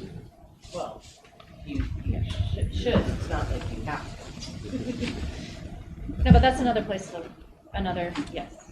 Here's another suggestion. Are we still, is there more to this presentation? Nope, Phil's putting his coat on, he's all done. I don't go. Thank Yes. you. We don't want our I didn't questions mean tonight. to- Budget. It's in his car. Just, Just a kind of a recap for Just the to next wrap up. meeting. So what we'll do is we'll invite Phil back. Will he? I'm not sure. He'll be back. He'll leave. I'll buy him a You muffin. don't invite them, you draft them. I'll bring him a muffin tomorrow. That'll be fine. He'll be all right. Two after that. That and a Kevlar vest. And then I'll talk about revenue and expense offsets, some of the things we touched on at the beginning, and then Mike will cover requests not included in the recommendation, as we did last year. The committee seemed to appreciate that insight. So, does that sound like a reasonable agenda for the next meeting? It does. The only thing that I'm wondering is, I think you've already done this, but to the question that Costa, the statement that Costa just made, is there 380,000 somewhere else that you could propose to, or 100,000? So, my advice would be, let's exhaust this conversation and get a sense from the full committee, and then we'll take our next charge. So exhausted tonight, Uh, like what do Not you mean? tonight. You mean No. go through everything like? On the Yeah, 24th, I think we need, Trust we the need to process. exhaust All right. the recommendation and then And then, get some direction from the committee at that point. Okay. If the committee doesn't want to proceed with the middle school team, but the committee feels that hypothetically, below 3% on the operating assessment increase is appropriate, then you give us a charge like last year to go back and find X, and then we come So back. that will throw your timeline off for sending stuff to the town. No, No, we can't. We're gonna send this to the town. Okay, and just make it clear that we're still deliberating. Oh, yeah. Is all. It's- I mean, that's always been It's the always, case. it's a tentative but- Yeah, I budget. mean, it's a process. This is the second meeting. Yep. We're required by law to send them something by February 17th, and this will be it. Yeah. all right, we may want to like have our little email separate cover letter, because they might get a little too attached to the numbers in there. Okay. Hopefully they're listening tonight. All right. Thank you very much. And can you apologize to Phil? I mean, it's another shooting the messenger. And tell the poor guy. So- Anybody do appreciate Now we feel so. Yeah. It's all right. Yeah. We've all been there. Exactly. I think everybody in this room is feeling the same. Okay, subcommittee reports? Policy, Melissa? Yes, we are still working, getting feedback from our member towns on the changes to the district agreements. And we had to move our meeting from the 4th into the 11th just to allow for participation in the final finalist meeting. And we're still working with MASC, and our next meeting would be the 20th? Sorry, I'm not ready to answer that. I think it's soon. The 9th. The 9th, okay. Yeah, next Tuesday the 9th. Oops, I thought I had 2 weeks. Okay, thank you. Is that it? Yeah. Okay, thanks. Bonnie, community engagement? So we're doing such happy work and community relations. We're working on this community award. We went to the student council and we said, what are you doing for community outreach? And they said, these students who are suffering, like all of us said, we have this idea where we want to honor heroes in our community. They had a brilliant tie-in with having student clubs sponsor awards for people in the community that have stepped up during the pandemic, an expression of gratitude, tying in awareness to the student clubs. They're planning to involve all of the students from grades 7 through 12 by having a naming contest to name the award ceremony that's happening right now, like this week. So it's just this really positive endeavor that it's entirely student run, but it's also a partnership with community relations, and we're working with them in support and guidance as needed. So I encourage everyone to just keep following this story along this spring, because it's really exciting. We're just trying to foster that NASCO community and the good vibes, and also to amplify youth voice, to say that what the community does matters to our young people, and that they are in a position to say we want to say thank you in this kind of formalized award ceremony. So it's very exciting. We did decide to have another meeting on Monday, February 8th, to continue our discussion. We've been very busy with that, and so we have some other items on the agenda, community ambassadors and planning future sessions for the subcommittee. So we're doing that Monday, February 8th at 6:30. Okay, thank you. I think we budget. What else? Last meeting we looked closer at the drivers that are not like the eight items that were not red circled tonight to talk about. So basically what we saw in driving into those numbers is that kind of what Mike said in the staging for tonight is all of those other increases are just like not optional or contractual. That's the only places where we saw increases. So those are all spelled out. Where Jeff led us through all of that really nicely. We also concluded for the time being further discussions about athletic fees due to the fact that there had been a great deal of harassment and inappropriate bullying behavior from a couple of members of the community toward administrators and school committee members. And there's basically a line of civility that was crossed, and we can't engage when basic civility is not part of the equation. So the whole thing is just being put aside so that people's heads can cool off, and won't be picked up in the near future in detail. And then next meeting, I'm really excited. We're going to hear from department heads from 6 to 8 next Wednesday, the 10th. And it's posted, I believe I asked for it to be posted. I haven't checked to see yet, but as a full committee meeting so that everyone can participate without worrying about breaking any open meeting law rules. And we'll hear some of those details from them, like Jeff referenced earlier, about the kinds of things they learned from this year's experience moving into next year, and any other kind of budget-related stuff that they want to talk to us about. So we're looking forward to that. Awesome, thank you. Tasha, anti-racism? Yep.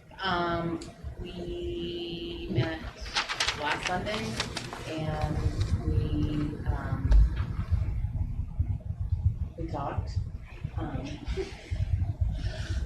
We had the privilege of having Glenn Kuchar come and give us some ideas about helping to develop a policy.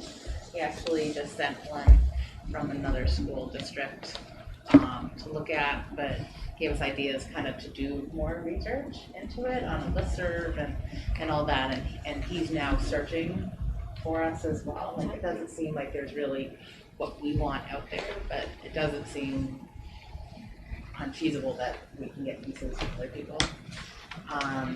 We then picked up our topic on Columbus Day's name versus Indigenous people, and as we were kind of circulating that, we had some input from a history teacher here at Masco who sat in on our conversation and just had some really great input that was kind of mind-opening.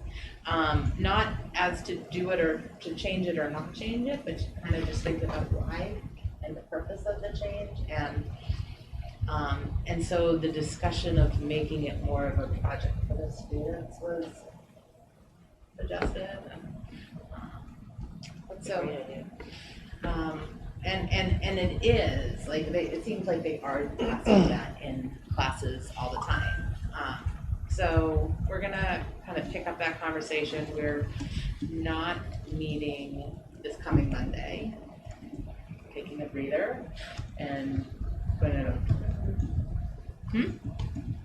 Oh yeah, sorry. Well, did you say that you thought we were? I thought we were. Yeah, I know. So did Mike, but I'm pretty sure that we said we weren't because that's what I wrote down, and I don't have my phone. Works for me. I left it in my car. Can't meet now, we already have another meeting. That's true. One less meeting. So we are not. We're taking a breather, and we're going to meet again on the 22nd. Okay. Thank you. Oh, Bonnie. I'm sorry, I skipped one little thing in, Oh, yeah. in my update that I just wanted to make sure to say, is that in mid-February, as part of that community awards, a message is going to be going out to the Tri-Town community, asking people for nominations. I don't know why I didn't say that, but we're gonna be involving the whole Tri-Town in how the students are gonna be getting a message out to everyone in the Tri-Town, asking for nominations of people that they think should receive this award. And then the students are going to form a selection committee and select these members. So I want everyone to just have that on your radar so you're thinking about people that we would like to nominate. Thank you. Thank you. Okay, anyone have any word from the elementary school committees they've heard that pertains to Masco or budgeting? All right, thank you. I'm going to move on to the consent agenda. Cecilia, you had sent that email you sent out earlier on the sentence. You should just pull the minutes out off the consent agenda, approve everything else, and then just make the change and reapprove it with the change. Okay, all right. All right, so the consent agenda is just one item, warrants of $2,125,980.31, signed since January 20th, 2021. Move to accept. Second. All those in favor, please raise your hand. Arati, are you still there? Okay. So all the, all right, now, the minutes, oh, is she there? No, I'm just seeing if I needed to hang it up. I don't know. Sure. Zilly. Do you, Zilly had one change to the minutes, you guys, so we can still approve it. You want to just approve the minutes? Yeah, you should tell everybody what Here's the what edit it is is. and just approve them with the edit. Just on the very last line of page 2, It's just, it's removing. I would like to remove a sentence that I think was a misinterpretation. It's totally understandable, but it's inaccurate. The line that says what the fees cover is not accurate, so I just want to strike that sentence. Last line of page 2. So the second to last sentence you want to eliminate? Yes. So I move to accept with that edit. I second. All those in favor, please raise your hand. Everybody? Verity? Thank you, Lynn. I'm so sorry. Did you copy? I didn't catch, yeah, but I sent it like 4:30, so I'm so sorry that I didn't catch it sooner. Okay, so that's the end of our public agenda. Now I'm going to adjourn, or move to adjourn into executive session for the purpose of discussing strategy relative to collective bargaining with the Masconomet Teachers Association. The committee will not return to open session. I've determined that holding this this discussion in open session may have a detrimental impact on the district's bargaining position. Thank you. All in favor? All right, thank you. Thanks, TJ.